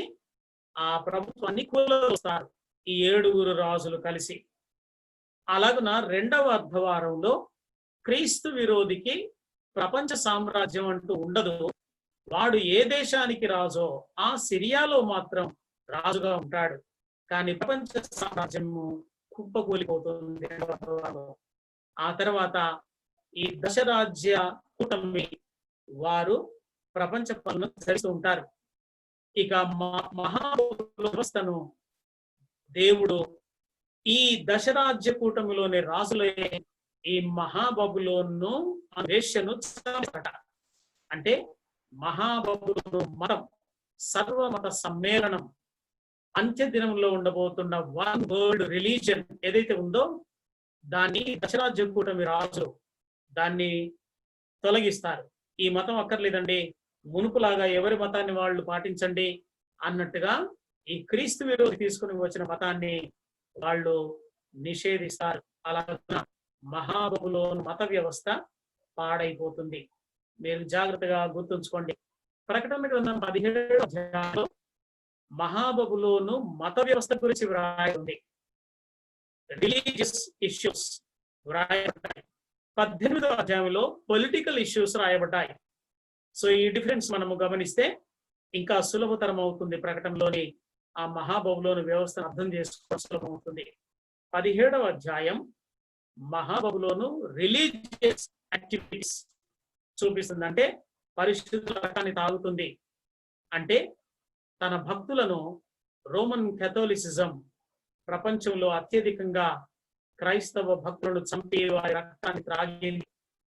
అలాగే ఈ చివరిలో కూడా అలాంటి మతం సర్వ సమ్మేళనంతో కూడిన మతం పరిశుద్ధులు అనేకులు చంపబడడానికి, హతసాక్షులు కావడానికి కారణమవుతుంది. 17వ అధ్యాయం 4వ వచనంలో ఉంది ఏమిటంటే, ఈ యొక్క మత వ్యవస్థ పరిశుద్ధుల రక్తాన్ని తాగి మత్తులో ఉంది, ఆ రక్తమును తాగి మత్తుతో ఉంది అని ఉంది అనమాట. అంటే అంత భయంకరంగా క్రీస్తు భక్తులను చంపి వారి రక్తాన్ని తాగుతుంది. అటువంటిది 17వ అధ్యాయంలో నాశనం అవుతుంది, లేకుండా దేవుడు చేస్తాడు. ఇక 2వ అర్ధవారంలో మనము ఈ 1260 దినముల గ్యాప్ లో దేవుడు ఆకాశము నుండి ఆ 7 ఉగ్రతా పాత్రలను కుమరిస్తూ ఉంటాడు. ఒకటిగా దేవదూతలు ఒకటొక దాన్ని వదులుకుంటారు. అలాగున 7 ఉగ్రతా పాత్రలు, ఇవి దేవుని ఉగ్రత పాత్రలు. సారీ అండి, వాయిస్ బాగాలేదని పెట్టారు. కృష్ణ గారు ఇప్పుడు బాగుందండి. వాయిస్ బ్రేక్ అవుతుంది అంటే ఇప్పుడు బాగుందండి. నేను ఇయర్ ఫోన్స్ పెట్టుకొని మాట్లాడుతున్నాను. ఆ ఇయర్ పిన్ మరి ఏమైనా ఇప్పుడు బాగుందండి. మేబీ ఇయర్ ఫోన్స్ ఏ ప్రాబ్లం అండి. ఇప్పుడైతే బాగుందండి. అప్పుడే నన్ను సరి చేస్తే బాగుండేది. చాలా సేపు చెప్పాను కదా. అంటే నా సిస్టమ్ ప్రాబ్లం ఉందేమో అనుకున్నాను, అది అందరికీ ఉంది అనుకోలేదండి. థ్యాంక్ యూ అండి. ఎవరో టెక్స్ట్ మెసేజ్ పెట్టారు, వారికి థ్యాంక్ యూ. యా రైట్ అండి. అట్లీస్ట్ స్లైడ్ లో చూసైనా మీరు ఐడియా ఉంటుంది. వాయిస్ బ్రేక్ అవుతూ ఉంటే స్లైడ్ లో ఉన్న మ్యాటర్ అయినా మనకు గుర్తుంటే చాలు. ఎందుకంటే I'm going to repeat them one after the other. So అందుకని అవైనా గుర్తుపెట్టుకోండి దయచేసి. ఎంతసేపు వాయిస్ డిస్టర్బెన్స్ ఉన్నందుకు క్షమించండి, నేను కూడా గుర్తుపట్టలేదు. మంచి ఈ 2వ అర్ధవారంలో, మొదటి అర్ధవారం ముగింపులో సంఘం ఎత్తబడుట, మొదటి పునరుత్థానం జరిగింది. ఇప్పుడు ఈ భూమి మీద దేవుడు ఉగ్రతా పాత్రలు కుమరిస్తుంటే మరి మధ్యాకాశంలో ఏం జరుగుతుంది అంటే, మొట్టమొదటిగా మధ్యాకాశంలో మన ప్రభుతో పెళ్లి, మన కన్నిటి బిందువులు తుడిచివేస్తూ ఉంటాడు, మనని తన కౌగిట్లో హత్తుకుంటాడు. మనము మన భక్తి జీవితంలో, విశ్వాస జీవితంలో,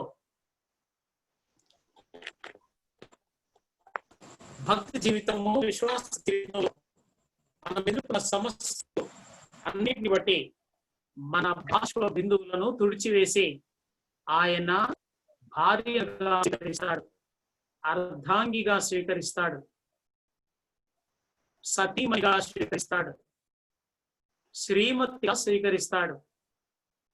అది పెళ్లి. పెళ్లి తర్వాత విందు. చాలా మంది 7 ఏళ్ళు విందు అంటూ చెప్పుకుంటూ వచ్చారు. అంటే వీళ్ళు తినకపోతే అక్కడికి వెళ్తున్నట్టున్నారు. 7 ఏళ్ళు తినుకుంటూనే ఉంటారా పెళ్లి విందును? ఒక్క పూట బిర్యానీ రైస్, బగారా రైస్ తింటేనే అరగక 3 సార్లు సోడా తాగి, థమ్స్అప్ తాగి పట్టేసినట్టు ఉందండి అని ఇబ్బంది పడుతున్నారే.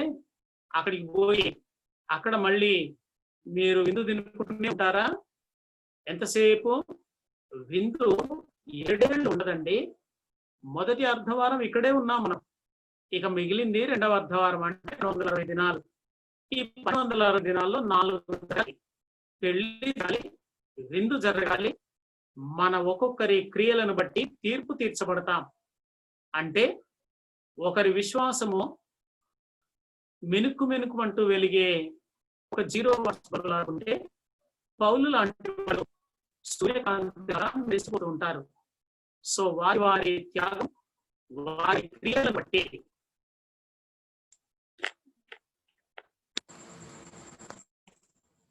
వారి త్యాగము, వారి క్రియలను బట్టి ఈ యొక్క తీర్పు జరుగుతుంది. అలాగా తీర్పు వెంటనే శిక్ష ఎవరికి ఉండదు. శిక్షించబడే వాళ్ళు మొదటి పునరుత్థానంలో ఉండరు. అందరూ కూడా విశ్వాసులు. కాకపోతే ఒకరు బల్బు, మరొకరు 200 వాట్స్ బల్బు, మరొకరు 60 వాట్స్ బల్బు, మరొకరు 500 వాట్స్ బల్బు, మరొకరు 1000 వాట్స్ బల్బు. ఇలాగ సూర్యకాంతి లాంటి వాళ్ళు, చంద్రకాంతి లాంటి వాళ్ళు, నక్షత్రం లాగా వెళ్ళే వాళ్ళు ఉంటారు. వారి భక్తిని బట్టి బహుమానాలు ఉంటాయి. ఏమండి? వారి వారి భక్తిని బట్టి అంటే దీనిపైగానే భయపడకండి. మీరు మొదటి స్థానంలో ఎత్తబడితే మీకు మరి నరకానికి పోయే తీర్పు ఏమి ఉండదు. మీకు కేవలము బహుమానముల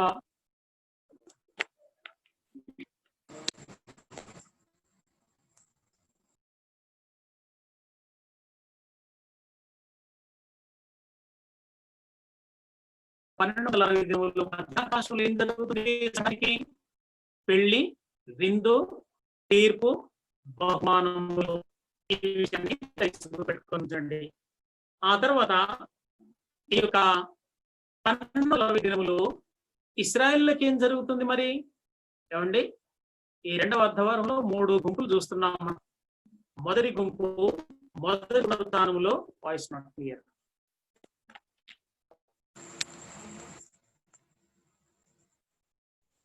ఓ లార్డ్, కొంత డిస్టర్బెన్స్ బట్టి I'm sorry for that, kindly forgive me. రెండవ అర్ధవారంలో జరిగే సంఘటనలు మనం చూస్తున్నాం. ఇక ఈ 1260 దినములలో ఇశ్రాయేలు జనాంగం, మధ్యాకాశములో క్రీస్తు సంఘం, అలాగే అన్య జనాంగం, 3 గుంపులకు 3 రకములైన పరిస్థితులు వస్తుంటాయి.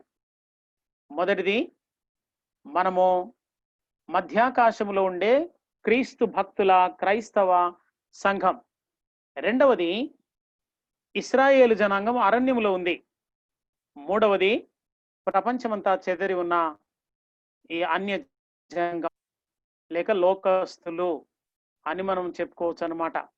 ప్రియులారా, సో 3 గుంపులకు 3 పరిస్థితులు ఉంటాయన్నమాట. 3 గుంపులకు 3 విభిన్నమైన పరిస్థితులు. మొదటిది మధ్యాకాశంలో ఉన్న సంఘానికి 4 సంఘటనలు జరుగుతాయని చెప్తున్నాను. ఏమిటండి అవి? అంటే పెళ్లి,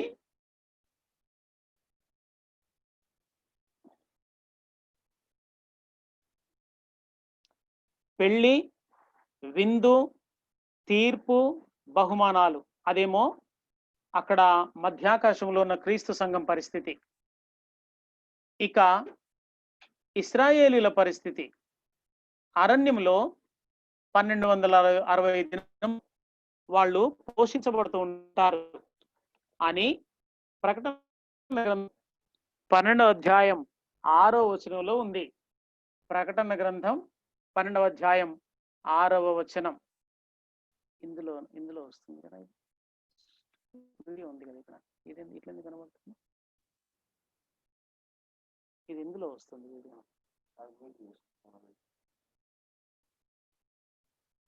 ఇందులో రావట్లేదు అంటున్నారు. అరణ్యములో ఇశ్రాయేలీలు ఉన్నారు కదా. ఇప్పుడు కరోనా వస్తే మనం క్వారంటైన్ అయ్యి ఇంట్లో నుండి బయటకు వెళ్ళకుండా అంటే ఏం చేస్తున్నాం? ఎక్కువసేపు బైబిల్ను చదవడం, ఎక్కువసేపు ప్రార్థన చేసుకోవడం, ఎక్కువసేపు పరిశోధించడం చేస్తున్నాం కదా, వేరే పనులేమి లేకుండా. అలాగే ఇశ్రాయేలీలు కూడా క్వారంటైన్ అయిపోయారు 1260 దినములు, వేరే ఎక్కడికి వెళ్ళలేరు ఇప్పుడు. సో వాళ్ళందరూ ఒక చోట గుమిగుడి ఉన్నారు, గుంపుగా ఉన్నారు. వారు ఈ విధంగా ఆడియో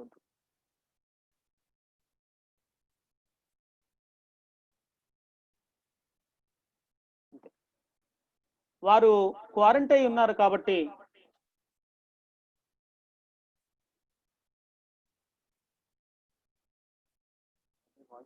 ఇందులో వినబడుతుంది. సో ఇది సౌండ్ తగ్గించు.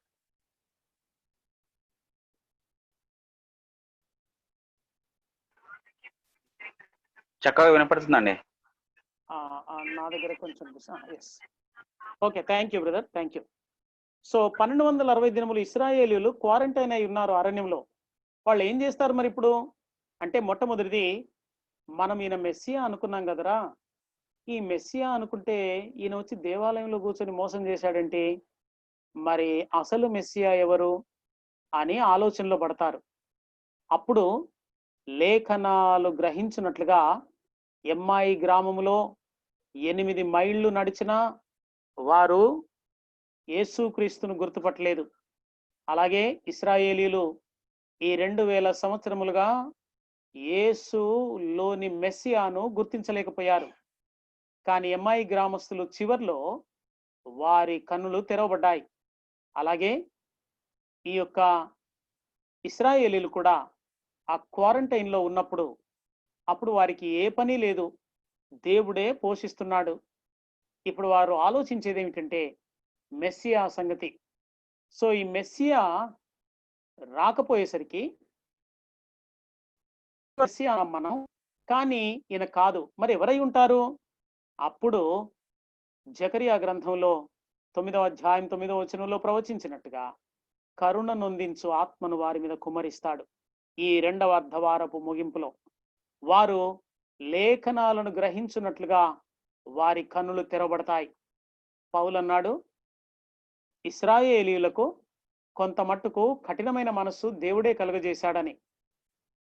ఇశ్రాయేలుల గురించి వారు నిజముగా దేవుని యందు భయభక్తులు గలవారుచున్నాను, అయితే వారి కాదు అన్నాడు. సో జ్ఞానము అనుసరించినది కాని భక్తి నడుస్తుంది ఇశ్రాయేలుది. కానీ ఈ క్వారంటైన్ లో జరిగేది ఏమిటంటే వారి మనోనేత్రములు వెలిగించబడి జ్ఞానానుసారమైన భక్తిలోనికి వస్తారు.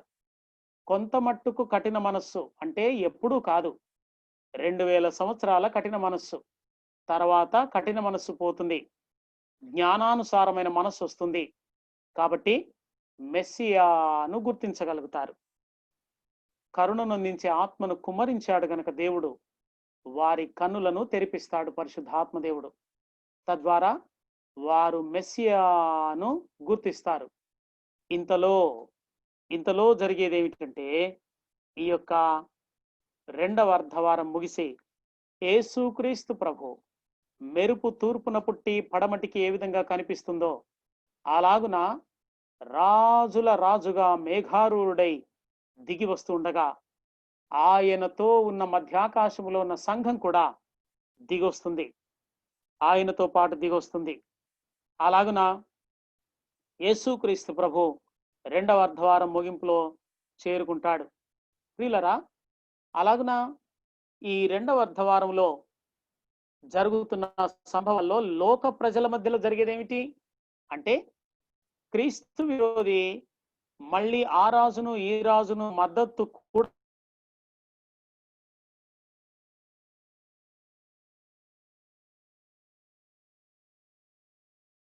ప్రపంచ సామ్రాజ్యంలోనికి రారు. కొంతమందిని వాడు మద్దతు కూడుకొని మళ్ళీ ప్రపంచ సామ్రాజ్యం నేనే జరిగిస్తాను అంటూ వాడు వస్తాడనమాట. ఏమండి, స్లైడ్స్ కనబడుతున్నాయా? కనిపిస్తున్నాయండి. Okay, yeah. సో అలాగన క్రీస్తు విరోధి ఒలీవుల కొండ మీద యుద్ధం చేయడానికి వస్తాడు. తన సైన్యాలతో ఒలీవ కొండ వైపు వెళ్తూ ఉండగా ఇశ్రాయేలీయులకు లేఖనములు గ్రహించే మనస్సు తెరవబడగా వారు ప్రభువు పేరట వచ్చువాడు స్తుతింపబడును గాక అని అంటారు. అంటే యేసు ప్రభు అన్నాడు, ఇక మీదటి నుండి మీరు నన్ను చూడరు. ఎప్పటి వరకు? ప్రభువు పేరట వచ్చువాడు స్తుతింపబడుగాక అని చెప్పు దినము వచ్చు వరకు మీరు నన్ను చూడరు అన్నాడు. సరిగ్గా అదే ప్రవచనం నెరవేరి ఆనాడు మట్టలాదివారమున ప్రభువు పేరట స్తుతింపబడునుగా అన్న ఆ కేకలు విన్నారు, కానీ వారు చెప్పలేకపోయారు. ఇప్పుడు దేవుడు వారి మనోనేత్రములు తెరవగా ప్రభువు పేరట వచ్చు మెస్సియా అయిన యేసు స్తుతింపబడునుగా కానీ ఆయనను స్తుతిస్తారు.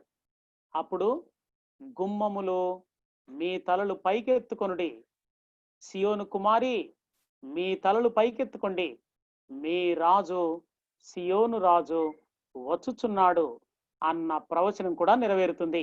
అలాగున వారందరూ తలలు పైకెత్తుకొని చూస్తూ ఉండగా యేసుక్రీస్తు రారాజుగా మహిమతో తన సంఘము వెనుక ఉండగా భార్యలాగా ఆయన ముందు దిగి రావడం అనేది ఇటు ఇశ్రాయేలీలు చూస్తారు, లోకస్తులు చూస్తారు, క్రీస్తు విరోధి వాని సైన్యము చూస్తారు.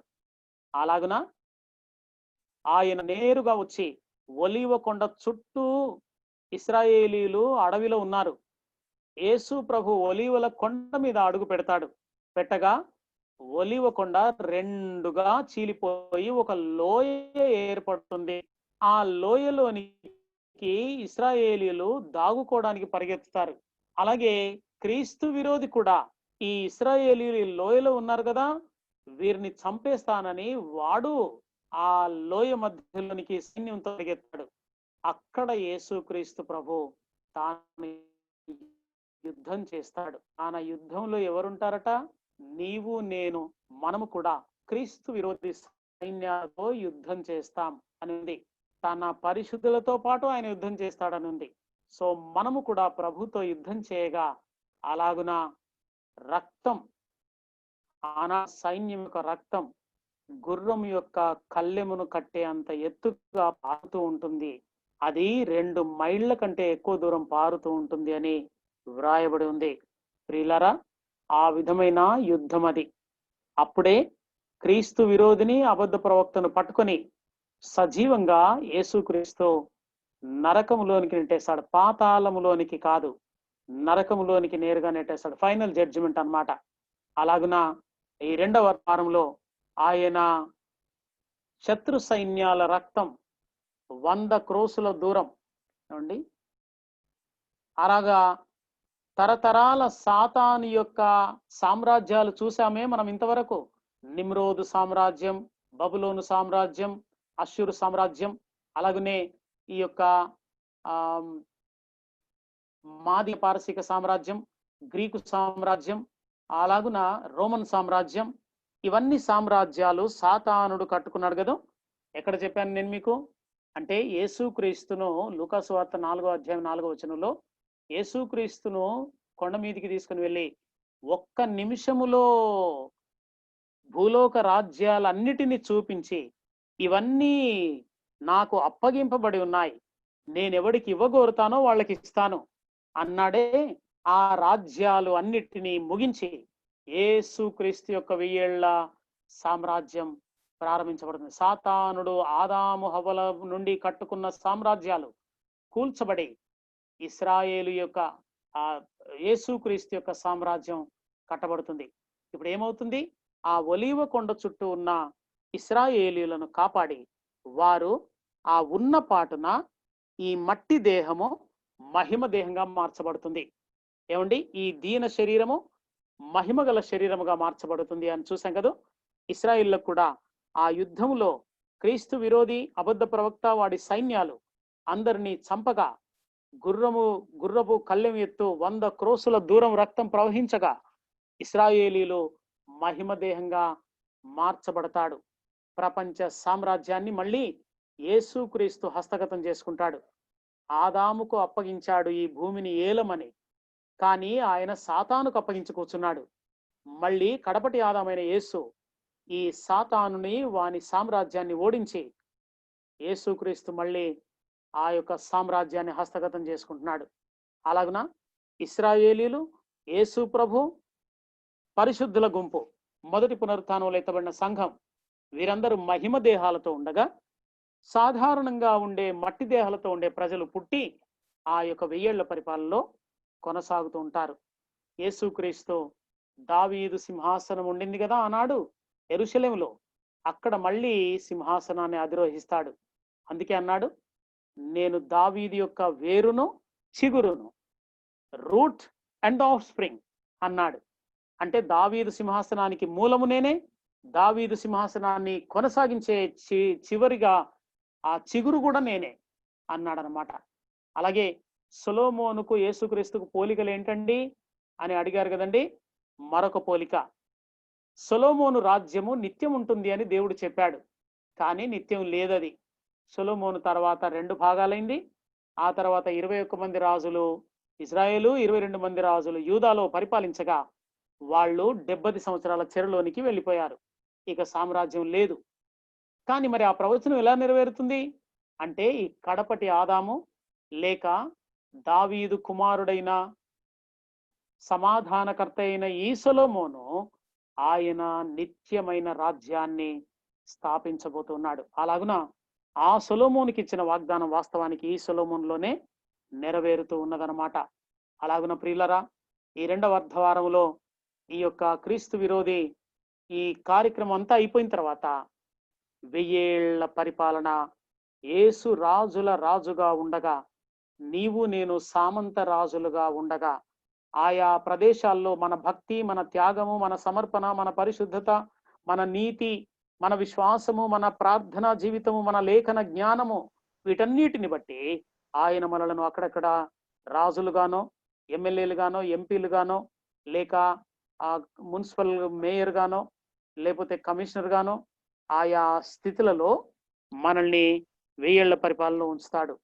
మనము ఆయనతో పాటు రాజ్యము చేస్తామన్నమాట. అది అప్పుడు రాజులైన యాజక సమూహముగా మనకు ఆ అర్హత దక్కుతుంది. ఇప్పుడు కాదు, అది వాగ్దానం. 1 పేతురు 2:19 ఉన్నది వాగ్దానం. రాజులైన యాజక సమూహం మనం అనేది. ఇప్పుడు మనకు రాజు పరిస్థితి లేదు, యాజక పరిస్థితి లేదు.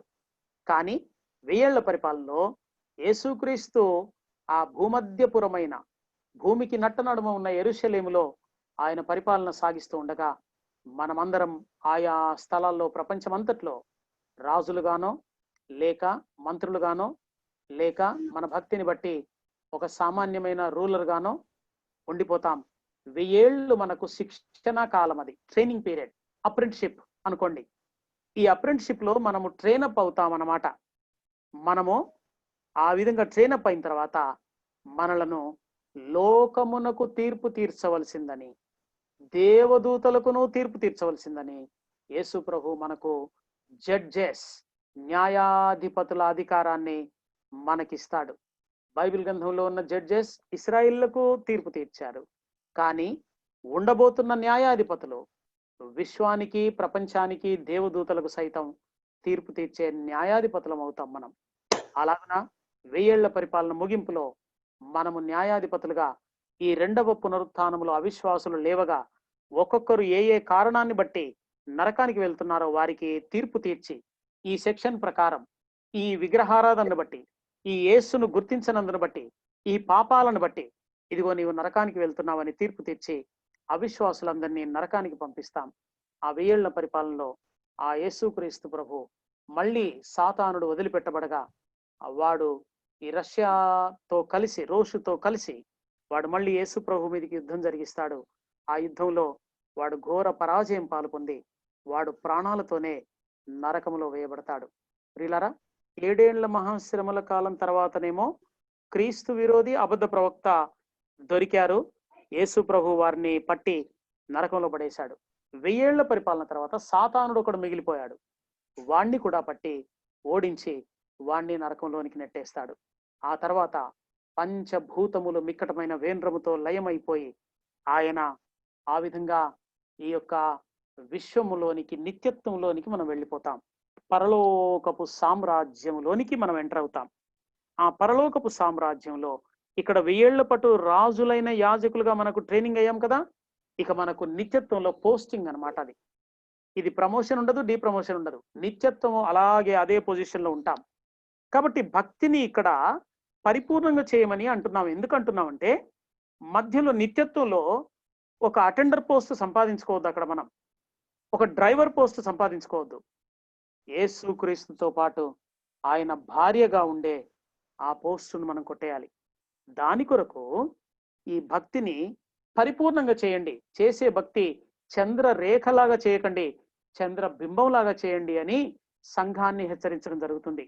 దీన్ని సంఘం నిర్లక్ష్యం చేస్తుంది. ఏముంది లేరా, ప్రతి ఆదివారం ఏదో ఒక వాక్యం తీసి చెప్పడం, 45 నిమిషాలు, గంట సేపు మనం మెదడు తినడం, ఆ తర్వాత ముగించడం, ఇది మామూలే కదా అనుకుంటుంది సంఘం. కానీ దైవజనుల యొక్క బాధ్యత, భారం ఏమిటంటే, ఈ వాక్య భాగంతో కొంతైనా క్రీస్తు స్వారూప్యం మీలో రావాలి అన్నది పోరాటం మాది. మీరేమో బోధ అంటే బాధ అనుకుంటున్నారు, మాకేమో బోధ లేకపోతే మాకు బాధ, మీకేమో బోధ ఉంటే మీకు బాధ. ఇక్కడ సంఘము, సేవకులు ట్యూన్ కాలేకపోతున్నారు. బాధ పక్కన పెట్టండి దయచేసి. బోధ మనలని బాధను తొలగించి నిత్యత్వంలో ఉన్నతమైన స్థానంలో ఉంచడానికి బోధ చేయబడుతుంది. ఆ బోధను అందుకొరకే మనం రిసీవ్ చేసుకోవాలి కూడా. ఆ బోధలోని సారాన్ని మనము ఆస్వాదించుకొని ఆ విధంగా దాని ద్వారా వచ్చే బలముతో మనము క్రీస్తు స్వరూపంలోనికి మార్చబడడానికి ప్రసంగం వినాలి. అది ఏ ప్రసంగమైనా, చర్చిలో చేసినా, కుటుంబ ప్రార్థనలో చేసినా, ఇలాగున జూమ్లో చేసినా, వీటన్నిటి యొక్క ఉద్దేశం ఏంటంటే నీవు నేను క్రీస్తు స్వరూపంలోనికి మార్చబడడానికే ప్రియులారా. కాబట్టి మీకు కష్టం కలుగుతున్నా, కొన్నిసార్లు నేను ఎక్కువసేపు చెప్తున్నట్టు అనిపించినా కాస్త భరించండి. ఎక్కువసేపు మీ మెదడు తినడం నా ఉద్దేశం కాదు. భారము, బాధ అది మీకు అంటుకోవాలి, ఆ సత్యం అన్న ఆశ, దాంతో మీకు అలా చెబుతున్నాం ప్రియులరా. నేను సిద్ధపడింది ఇంకా ఉంది, కానీ సమయం బాగా అయింది. రేపు ఈ యొక్క ప్రకటన గ్రంథంలోని 7 సంఘముల దగ్గరికి, 7 దీపస్తంభముల దగ్గరికి అడుగు పెడదాం. అక్కడి నుంచి ఒక్కొక్క దాన్ని క్లారిఫై చేసుకుంటూ మనము ఈ యొక్క 7 ఏళ్ల మహాశ్రమల కాలంలో ఉండబోతున్న 7 ముద్రలు, 7 బూరలు, 7 ఉగ్రతా పాత్రలు, ఇవన్నీ చూస్తూ ఆ 10 రాజ్యాల కూటమి, ఈ క్రీస్తు విరోధి పరిపాలన, ఇవన్నీ విషయాలను, ప్రకటన గ్రంథంలో ఉన్న వాటిని, 2 సాక్షుల పరిచర్య, సంఘం ఎత్తబడడానికి రుజువులు, ఇవన్నీ కూడా మనం ఒకటొకటిగా పరిశోధన చేసుకుంటూ ముందుకెళ్దాం. ఇక్కడైతే మిలినియం దగ్గరికి చేరుకున్నాం. ఇది జస్ట్ ఇచ్చాను, నేను వివరణ ఇవ్వలేదండి. వారి యొక్క ఏమేమి జరగబోతున్నాయి ఈ 7 ఏళ్ల మహాశ్రమల కాలంలో అన్నది మీకు ఒక సీక్వెన్స్ ఇచ్చాను. మనం ఇప్పుడు పరిశోధిస్తున్నప్పుడు ఇవన్నీ మనకు ఒకటొకటిగా తగులుతుంటాయి. కళ్ళు ఉంచండి, కన్నులు మూసుకోండి, ప్రార్థన చేసుకుందాం. దయచేసి ప్రార్థన చేసుకుని రేపటి దినమున ఇవన్నీ స్లైడ్స్ ఇంకా చాలా ఉన్నాయండి, ఇవి రేపటి దినమున నేను మీకు అందించే ప్రయత్నం చేస్తానన్నమాట. ప్రార్థన చేసుకుందాం దయచేసి. ఓకే, చాలా అంశం ఇంకా మిగిలిపోయిందండి, ప్రార్థన చేసుకుందాం. 1000 ఏళ్ళు ఇలపై యేసు రాజ్యమేలును, 1000 ఏళ్ళు ఇలపై యేసు రాజ్యమేలును, భూలోక రాజ్యములన్నీ ఆయన వేయగును, భూలోక రాజ్యములన్నీ ఆయన వేయగును, లోకమంతా శ్రమకాలం, విడువబడుట బహుఘోరం, యేసు రాజుగా వచ్చుచున్నాడు, భూలోకమంతా తెలుసుకుంటారు, రవి కోటి తేజుడు రమ్యమైన దేవుడు, రవి కోటి తేజుడు రమ్యమైన దేవుడు, రారాజుగా వచ్చుచున్నాడు, రారాజుగా వచ్చుచున్నాడు, యేసు రాజుగా వచ్చుచున్నాడు, భూలోకమంతా తెలుసుకుంటారు. Yes, Lord, we praise you, God, we worship you, we adore you, Master, because you haven't hidden the things which are going to come in the history to the church. ప్రభువా, నీకు స్తోత్రాలు, స్తుతులు, వందనాలు చెల్లిస్తూ, నాయనా, నీ సంఘమునకు ఏది దాచకుండా, చీకటిలో ఉంచకుండా వాక్యపు వెలుగులో మీరుంచినందుకై స్తోత్రాలు. రాబోతున్న గడ్డు పరిస్థితుల కాలం ఏ విధంగా ఉండబోతుందో నీ వాక్యములో 2000 సంవత్సరాల క్రితమే దానియేలు ద్వారాను, యెహెజ్కేలు ద్వారాను, యోవేలు ద్వారాను, నహూము ద్వారాను, యేసుక్రీస్తు ద్వారాను, పౌలు ద్వారాను, పేతురు ద్వారాను, యోహాను ద్వారా, ప్రకటన గ్రంథం ద్వారా మీరు నీ సంఘ క్షేమము కొరకు వ్రాయించి ఉంచినందుకై స్తోత్రాలు. ప్రభువా, నీ సంఘము ఈ వెలుగులో ఉండి నీ రాకడకు ముందు జరిగే సంభవాలన్నీ ఒకటొకటిగా గ్రహిస్తూ సిద్ధపడుటకు కృప చూపించండి, సంపూర్ణులగుటకు సహాయం చేయండి. మాకు మిగిలి ఉన్న ఈ కొద్ది దినములు క్రీస్తులో సంపూర్ణం కావడానికి సద్వినియోగం చేసుకున్నటకు కృప చూపించుమని నీ వాక్యమును వినండి. బిడ్డలందరూ సుమారు ఈరోజు 77 మంది పాలు పొందారు. ప్రభువా, నీకు స్తోత్రాలు. ఈ 77 మంది అయా నీ వాక్య సత్యములో ఉండి లోకమునకు వెసులుబాటుగా, వేరైన వారుగా, తృణీకరించిన వారుగా, వైరాగ్యము నొందిన వారుగా ఉండి నీతో అంటుకట్టబడి, నీ సంఘ సహవాసంలో అంటుకట్టబడి అపోస్తల బోధ ఎందును, సహవాసమందును, రొట్టె విరుచుట ఎందును, ప్రార్థన చేయుట ఎందును ఎడతెగకుండా ఉండి, మరొక వైపు వాక్య సత్యమును నేర్చుకుంటూ ప్రపంచ పరిస్థితులను అర్థం చేసుకున్న వారై, సిద్ధలలో నూనె కలిగి సిద్ధపడిన వారై, వధువుగా అలంకరించబడిన వారై నీ ఎదుట నిలవబడినప్పుడు నీవు మమ్మల్ని నీ కౌగిట్లో చేర్చుకొని మా తల మీద ముద్దు పెట్టగలిగే ఆ సతీమణి భాగ్యములోనికి మమ్మల్ని నడిపించమని ప్రార్థిస్తూ యేసుక్రీస్తు నామమున ప్రార్థించి స్తుతించి వేడుకుంటున్నాము తండ్రి. ఆమేన్. Amen. Sir, yes please. last but one slide, sir, to the show. Slide అండి? చూపించగలరా? Yeah, Yes, sir. Millennium Kingdom before. Okay అండి. ముందు పాస్టర్ గారు ఈ బ్రదర్ ది స్లైడ్ ఒకసారి చూపించిన తర్వాత నెక్స్ట్ ఎవరైతే పాస్ట్ గారు అంటున్నారో వారి మాటను తీసుకుంటానండి. యా రైట్, వచ్చేసాను ఇక్కడికి.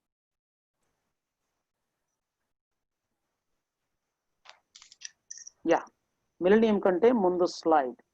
Yes, yeah, sir. ఇదే కదండి. Yes, sir. This one only. Yeah. I will take screenshot. Sir, Yeah, thank please. you. Welcome, most welcome brother. Yeah, next ఎవరు పాస్ట్ గారు అన్నారండి? పాస్టర్ గారు, ఇప్పుడు మిలీనియం కింగ్డమ్ గురించి వచ్చింది కదండి ఇక్కడ సబ్జెక్ట్ టాపిక్. యా యా అయితే ఒక చిన్న క్లారిఫికేషన్ పాస్టర్ గారు, అది మిలీనియం టెంపుల్ గురించి ఎహెచ్కేల్ చాప్టర్ 40లో రాసుకొస్తారు కదండి. ఎహెచ్కేల్ లో ఉన్న టెంపుల్ గురించి అడుగుతున్నారా? అవునండి.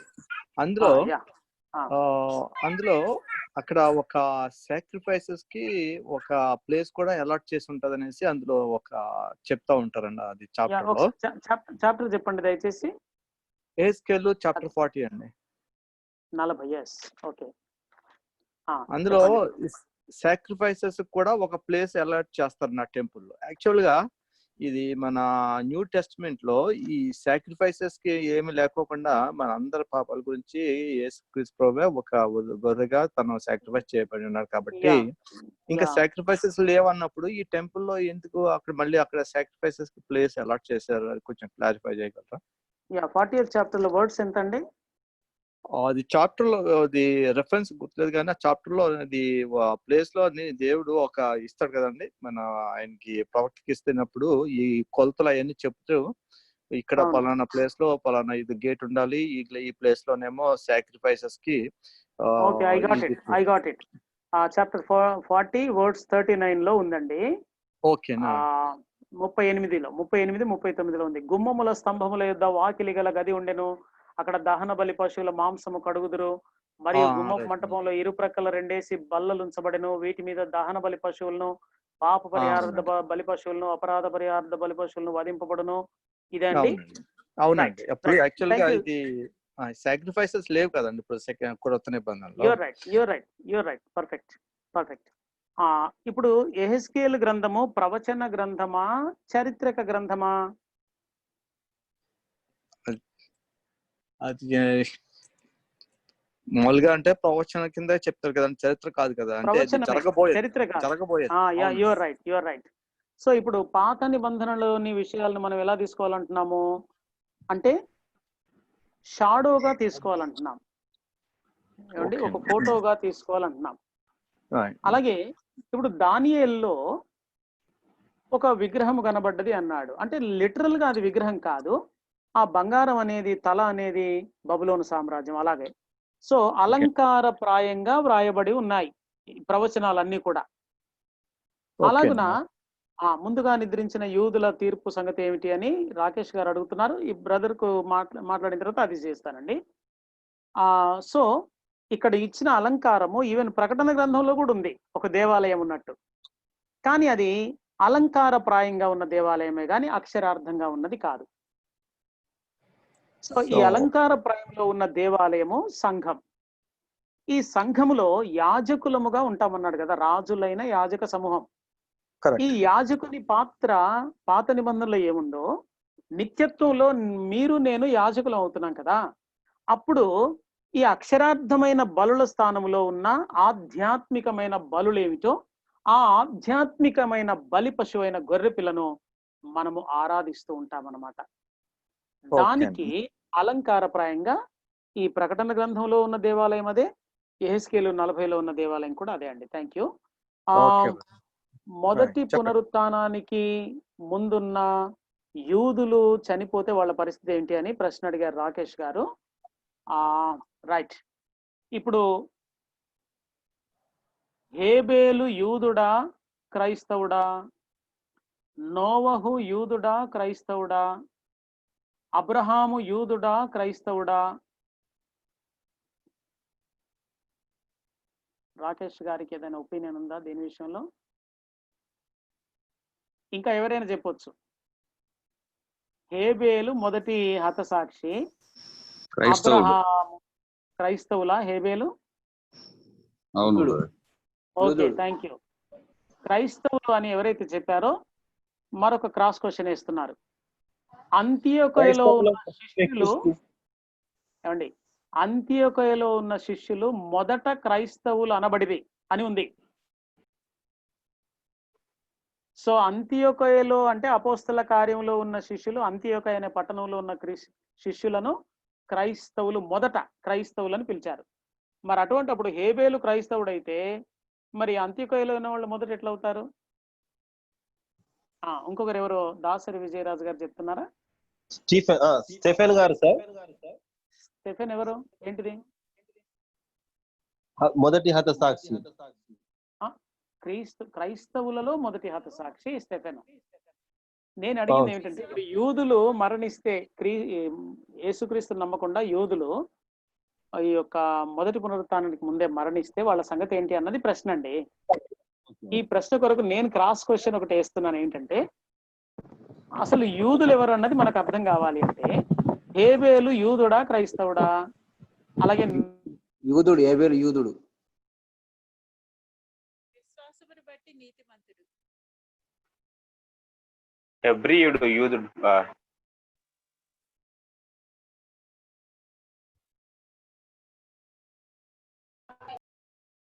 హలో,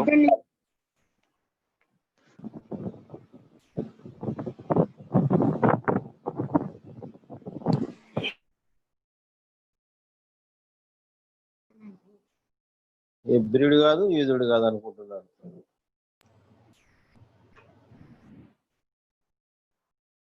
ఎవరైనా ఆన్సర్ చేస్తారా దయచేసి? ఆయన హెబ్రీయుడు హెబ్రీడు కాదు, యూదుడు కాదు. నార్మల్ జనాంగంలో ఫస్ట్ ఆన్సర్ చేస్తారా? తీర్చబడ్డాడు.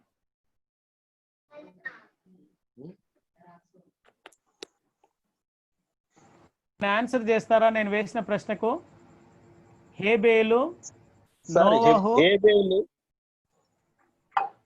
హేబేలు యూదుడు కాదు కదా సార్. అప్పటికి ఇంకా యూదా జనాంగం, యాకోబుకు 12 మంది పిల్లలలో వచ్చినటువంటి వారు యూదులు కదా, ఒక గోత్రము.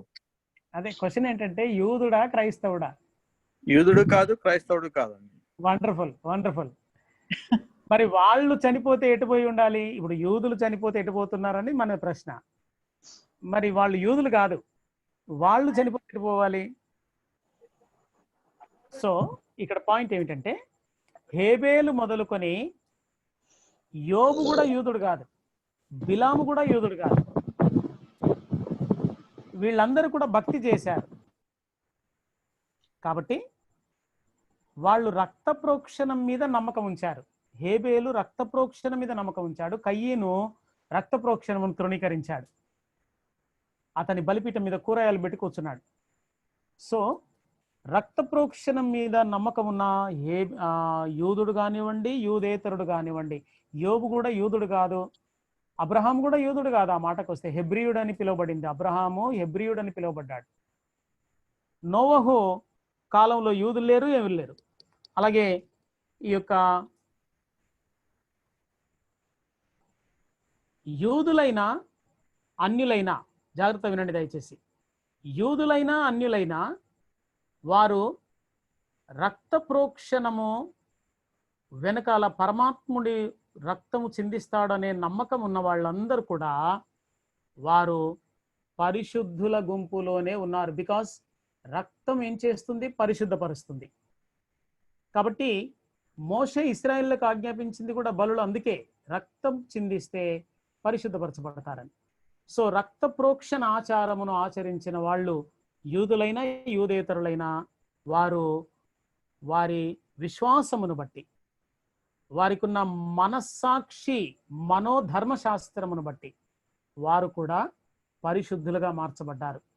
ఇప్పుడు నేను అడుగుతున్నాను, మనమేమో యేసు ప్రభు చనిపోయిన తర్వాత చనిపోయాడు పాపము కొరకని మనము నమ్ముతున్నాం.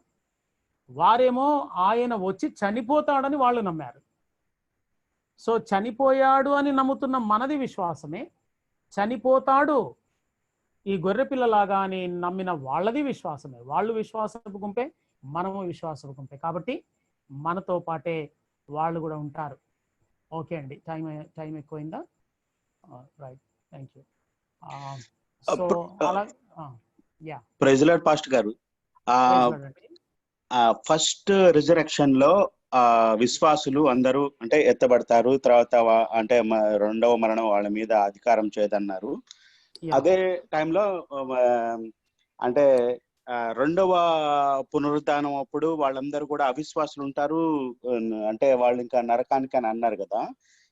ఈ మత్తయి సువార్త 26వ అధ్యాయము 32లో మనం చూసుకున్నట్టే అదే రెవల్యూషన్ లో కూడా 20:12లో మరి అక్కడ జీవ గ్రంథం అందు వాళ్ళ పేర్లు రాయబడితే వాళ్ళు అంటే అని ఉన్నది కదా పాస్టర్. ఇక్కడ చూస్తే మనం ఇప్పుడు నన్ను మత్తయి సువార్తలో చూడమంటున్నారా, ప్రకటనలో చూడమంటున్నారా? రెండిటికి సేమ్ అట్లాగే ఉన్నది. మత్తయి సువార్త 26:32లో 32 అంటే అక్కడ గొర్రెల్ని మేకల్ని డివైడ్ చేసి గొర్రెల్ని అంటే నిత్య జీవానికి మత్తయి 26:32లో అది లేదండి, 46లో ఉంటది. అది అంటే వేరు చేసిన తర్వాత గొర్రెల్ని మేకల్ని అంటే ఆ లాస్ట్ తీర్పుకి, చివరి తీర్పు సింహాసనం మీద ఆశ్రయం ఉన్నప్పుడు మేకలను వేరు చేస్తాడనేది మీరు తీసుకొస్తున్నారా?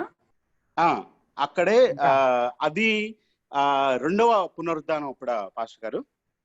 అదే నాకు రెఫరెన్స్ కరెక్ట్ గా లేదండి. మత్తయి సువార్త 26:32లో లేదు మరి. 25:32 సారీ 25:32 అవును. ఓకే. తన మహిమతో మనుష్య కుమారుడు ఆయనతో కూడా సమస్త దూతలను వచ్చినప్పుడు ఆయన తన మహిమ గల సింహాసనం మీద ఆశీనుడై ఉండును. అప్పుడు సమస్త జనములు ఆయన ఎదుట పోగు చేయబడుదురు. గొల్లవాడు మేకల్లో నుండి గొర్రెలను వేరుపరిచినట్లు ఆయన వేరుపరిచి తన కుడి వైపున గొర్రెలను ఎడమ వైపున మేకలను నిలబెట్టును. అప్పుడు రాజు తన కుడి వైపున నా తండ్రి చేతి. ఇది ఓకే. ఇప్పుడు 46వ వచనంలో అంటే కుడివైపున గొర్రెలేమో నిత్య జీవానికి, ఎడమవైపు మేకలేమో నిత్య శిక్షకు. ఈ యొక్క సీన్ ను వివరిస్తున్నాను. అయ్యండి, సీన్ ను వివరిస్తున్నాను. ఇప్పుడు మహామహిమతో వచ్చేది 1000 ఏళ్ల పరిపాలన అప్పుడు కాదు, 1000 ఏళ్ల పరిపాలన అయిపోయిన తర్వాత కాదు, 7 ఏళ్ల మహాశ్రమల కాలం అయిపోయిన తర్వాత. అంతే కదండి. యేసు ప్రభు ఇప్పుడు మొట్టమొదట యేసు ప్రభు 2 రాకడలు మనకు అర్థం కావాలి. మొదటిదేమో మధ్యాకాశంలోనికి వస్తాడు, ఎవరికి భూమి మీద ఎవరికి కనబడడు, కానీ సంఘం మాత్రం అదృశ్యం అవుతుంది ఇక్కడ నుండి. అది రహస్య రాకడ అంటున్నాం, ర్యాప్చర్ అని కూడా అంటున్నాం మనం. సో ఈ ర్యాప్చర్ సంగతి, యేసు ప్రభు వచ్చిన సంగతి ఎవరికి తెలియదు. కానీ మహామహిమతో అనగా మెరుపు తూర్పున బుట్టి పడమటికి ఎలా కనబడుతుందో అలాగ అందరికి కనబడే విధంగా వచ్చే రాకడ 7 ఏళ్ల మహాశ్రమల కాలం అయిపోయిన తర్వాత. ఇక అందులో గొర్రెలు మేకలు అన్నాడు అంటే గొర్రెలు పరిశుద్ధ సంఘం, ఇశ్రాయేలు జనాంగం, మేకలు అవిశ్వాసుల గుంపు. ఇలాగున వారిని వేరుపరుస్తాడు, అంటే డివైడ్ అయి ఉంటాం మనం. మనమేమో మహిమ దేహంతో ఉంటాం, వాళ్ళేమో మట్టి దేహంతో ఉంటారు. ఇక తీర్పు జరుగుతున్నప్పుడు ఈ తీర్పులో మేకలను ఆయన నిత్యత్వం నష్టంలోనికి వెళ్ళమంటాడు, గొర్రెలను నిత్య జీవములోనికి వెళ్ళమంటాడు. అంటే పరలోక రాజ్యానికి మనల్ని పంపిస్తున్న సీను, అవిశ్వాసులను నరకానికి పంపిస్తున్న సీను, అది 1000 ఏళ్ల పరిపాలన. సో డివైడ్ అవుతున్నది మాత్రం 1000 ఏళ్ల పరిపాలన ప్రారంభంలో ఈ పరిశుద్ధులు లేక గొర్రెలు, మేకలు డివైడ్ అవుతారు. కానీ జడ్జి రివల్యూషన్ అప్పుడు 20:12 కూడా మరి అక్కడ కూడా ఇట్లాగే ఉన్నది. గొప్పవారేమి అదే యా అది 1000 ఏళ్ల పరిపాలన అయిపోయిన తర్వాత పాస్టర్ గారు ధవల సింహాసనము, ధవల సింహాసనము ఇది 1000 ఏళ్ల పరిపాలన తర్వాత మీరు గమనిస్తే 20వ అధ్యాయంలో 6వ వచనంలో గనక మీరు చూస్తే 5వ వచనం నుండి ఆ 1000 సంవత్సరములు గడుచు వరకు కడమ మృతులు బ్రతకలేదు, ఇదియే మొదటి పునరుత్థానం. ఈ మొదటి పునరుత్థానంలో పాల్గొనేవారు ధన్యులు పరిశుద్ధులై ఉందరు, ఇటు వారి మీద రెండవ మరణమునకు అధికారం లేదు, వీరు దేవునికి క్రీస్తుకును యాజకులై క్రీస్తు కూడా 1000 సంవత్సరములు రాజ్యం చేయుదురు. అది జరిగిన తర్వాత 1000 సంవత్సరములు అయిపోయిన తర్వాత ధవల సింహాసనపు తీర్పు.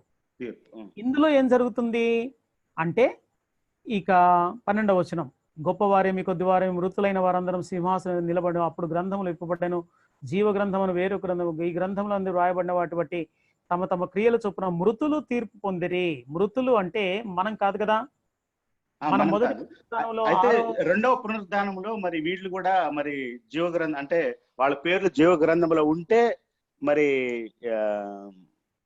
విప్పబడెను, జీవ గ్రంథం విప్పబడెను, మరణ గ్రంథం విప్పబడెను. ఏమండి, జీవ గ్రంథం విప్పబడెను, గ్రంథములు అని ఉంది, ప్లూరల్ ఉంది ఫస్ట్. అంటే పరలోకానికి యోగ్యులైన వారి లిస్ట్ ఉన్న గ్రంథం ఒకటి, నరకానికి యోగ్యులైన వారి లిస్ట్ ఉన్న గ్రంథం ఒకటి, ఈ రెండు విప్పబడ్డాయి. కానీ ఈ జీవ గ్రంథములోనికి యోగ్యులైన వారు ఎవరు? మొదటి పునరుత్థానంలో లేచారు, వాళ్ళందరూ లెక్క కంప్లీట్ అయిపోయింది. ఇక మిగిలి ఉన్నది మరణ గ్రంథంలో ఉన్నవారు ఉన్నారు, వారి వారి క్రియల చొప్పున తీర్పు పొందేది. ఇది మరణ గ్రంథములో ఉన్న వారి యొక్క స్థితి. సముద్రము తనలో ఉన్న మృతులు అప్పగించారు. సముద్రం అంటే ఏమని చెప్తున్నానండి? పాతాళము అని చెప్తున్నాను. సో పాతాళములో ఉన్న మృతులు ఎవరు? అవిశ్వాసులు. పాతాళంలో ఉండేది పరిశుద్ధులు కాదు కదా, పరిశుద్ధులందరూ పరదైసులో ఉంటారు, పాతాళానికి భూమి మనం ఇప్పుడు. కానీ ఆ 1000 ఏళ్ల పరిపాలన తర్వాత ఈ పాతాళము కూడా అప్పగిస్తుంది అట మృతులను, తనలో ఉన్న మృతులను అప్పగిస్తుంది. అంటే సాతానుడి వశంలో ఉన్న అవిశ్వాసులందరినీ అప్పగిస్తాడు. అప్పగించినప్పుడు వాళ్ళకు తీర్పు జరుగుతుంది. అలాగున పాతాళాన్ని మరల లోకాన్ని తీసి బయటపడేస్తాడు. సో ఇప్పుడు మనం చదువుకున్న ఈ యొక్క 20వ అధ్యాయంలోని ఈ పారాగ్రాఫ్ ఇది 1000 ఏళ్ల పరిపాలన ముగింపులో అవిశ్వాసులకు జరుగుతున్న తీర్పు. అంటే వైట్ థ్రోన్ జడ్జిమెంట్ అంటారు, ఇదేనా భాస్కర్? ధవళ సింహాసనం. ఓకే,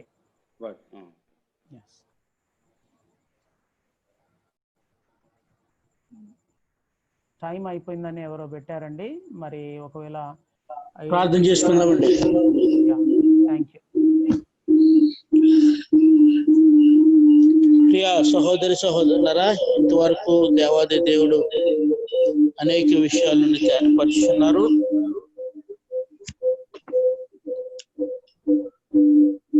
వాటన్నిటిని బట్టి ప్రభును స్తుతిస్తూ ముగింపు ప్రార్థనలోనికి ఏకీభవిద్దామండి.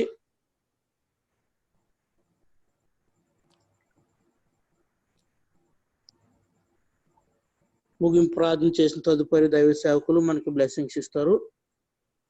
యొక్క సమయంలో మన మధ్యలో ఉన్న సహోదరులు సంగీత్ గారు ముగింపు ప్రార్థన చేస్తారు. ఓకే బ్రదర్, ప్రార్థన చేసుకుందాం.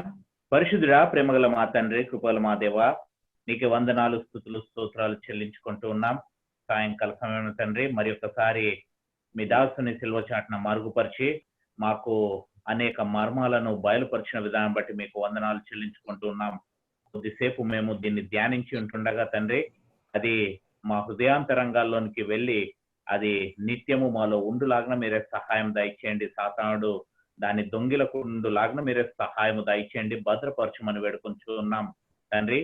ఈరోజు మరి మొదటి అర్ధవారము, రెండవ అర్ధవారంలో జరిగే మరి క్రియలన్నిటినీ మేము గ్రహించి ఉంటుండగా తండ్రి, వాటి ద్వారా మేము పాఠంలో నేర్చుకొని మేము సిద్ధపడడానికి మీరే సహాయము దయచేయమని వేడుకొంచు ఉన్నాం తండ్రి. మీరు అక్కడ అతి సమీపంగా ఉంటూ ఉండగా తండ్రి మరి మేము నిత్యమైన నరకాగ్నికి లోనవుతామా, నిత్యమైన జీవానికి లోనవుతామా అనేది మమ్మల్ని మేము పరీక్షించుకొని సిద్ధపడి ఎంతో మందిని తండ్రి మీ రక్షణలోనికి మరి తీసుకొని వచ్చే భాగ్యాన్ని మరి ఆ ప్రిపేర్డ్నెస్ ని మాకు అనుగ్రహించమని వేడుకొంచున్నాం.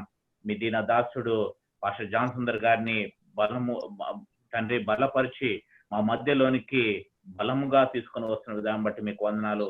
ఆయన శ్రమ వృధా కాకుండా తండ్రి మేమందరము తండ్రి మరి దాన్ని ధరించి తండ్రి మరి మీ వాక్యం అనే ఆ ఖడ్గాన్ని మేము ధరించి మేము యుద్ధానికి సిద్ధము కావడానికి మీరు సహాయము దయచేయమని వేడుకొంచున్నాం.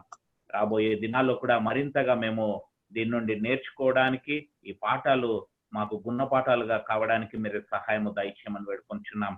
అదే రీతిగా తండ్రి విల్సన్ బ్రదర్ ని ఏటీసీఎఫ్ కుటుంబం మొత్తాన్ని మీ బలమైన చేతులకు అప్పగించుకుంటూ ఈ రీతిగా తండ్రి మరి ఈ కరోనా టైంలో మాకు ఆత్మీయ మేలులను అనుగ్రహిస్తూ ఈ రీతిగా మీటింగ్స్ అరేంజ్ చేసిన విధానం బట్టి వారిని బహుగా ఆశీర్వదించమని మమ్మల్ని అందరినీ మీ బలమైన చేతులకు అప్పగించుకుంటూ తిరిగి రేపటి దినాన మేము కలుసుకుని పర్యంతము మీ యొక్క కాపుదల్లో భద్రతలో మమ్మల్ని ఉంచమని యేసయ్య అతి పరిశుద్ధ నామం బట్టి ప్రార్థించి వేడుకొంచు ఉన్నాం తండ్రి. ఆమేన్. మన పరమ తండ్రి అయిన దేవుని ప్రేమ, మన రక్షకుడు మన విమోచకుడు మన కొరకు తిరిగి మరలా రానయున్న యేసుక్రీస్తునాథుని శాశ్వతమైన కృప మనలను ఎలియాజరు వలె ఆ పరలోకపు ఇస్సాకు కొరకు అలంకరిస్తూ ఉన్న ముక్కుకు కడియము, చేతులకు గాజులు, నడుముకు వడ్డానము, ప్రశస్తమైన వస్త్రములిచ్చి రిబ్కాను ఏ విధంగా అలంకరించాడో అలాగున మనల్ని అలంకరిస్తున్న పరిశుద్ధాత్మ దేవుని యొక్క ప్రశస్తమైన సన్నిధి, సహాయము, సహకారము, తోడ్పాటు, సిద్ధపాటు మనందరికీ కలిగించి పరలోకపు ఇస్సాకు కొరకు మనలందరినీ ఆత్మీయముగాను ప్రవచనములతోనూ వాక్య జ్ఞానముతోనూ సంపూర్ణులను చేసి ఆయన ఎదుట నిలువబెట్టును గాక. ఆమేన్, ఆమేన్, ఆమేన్.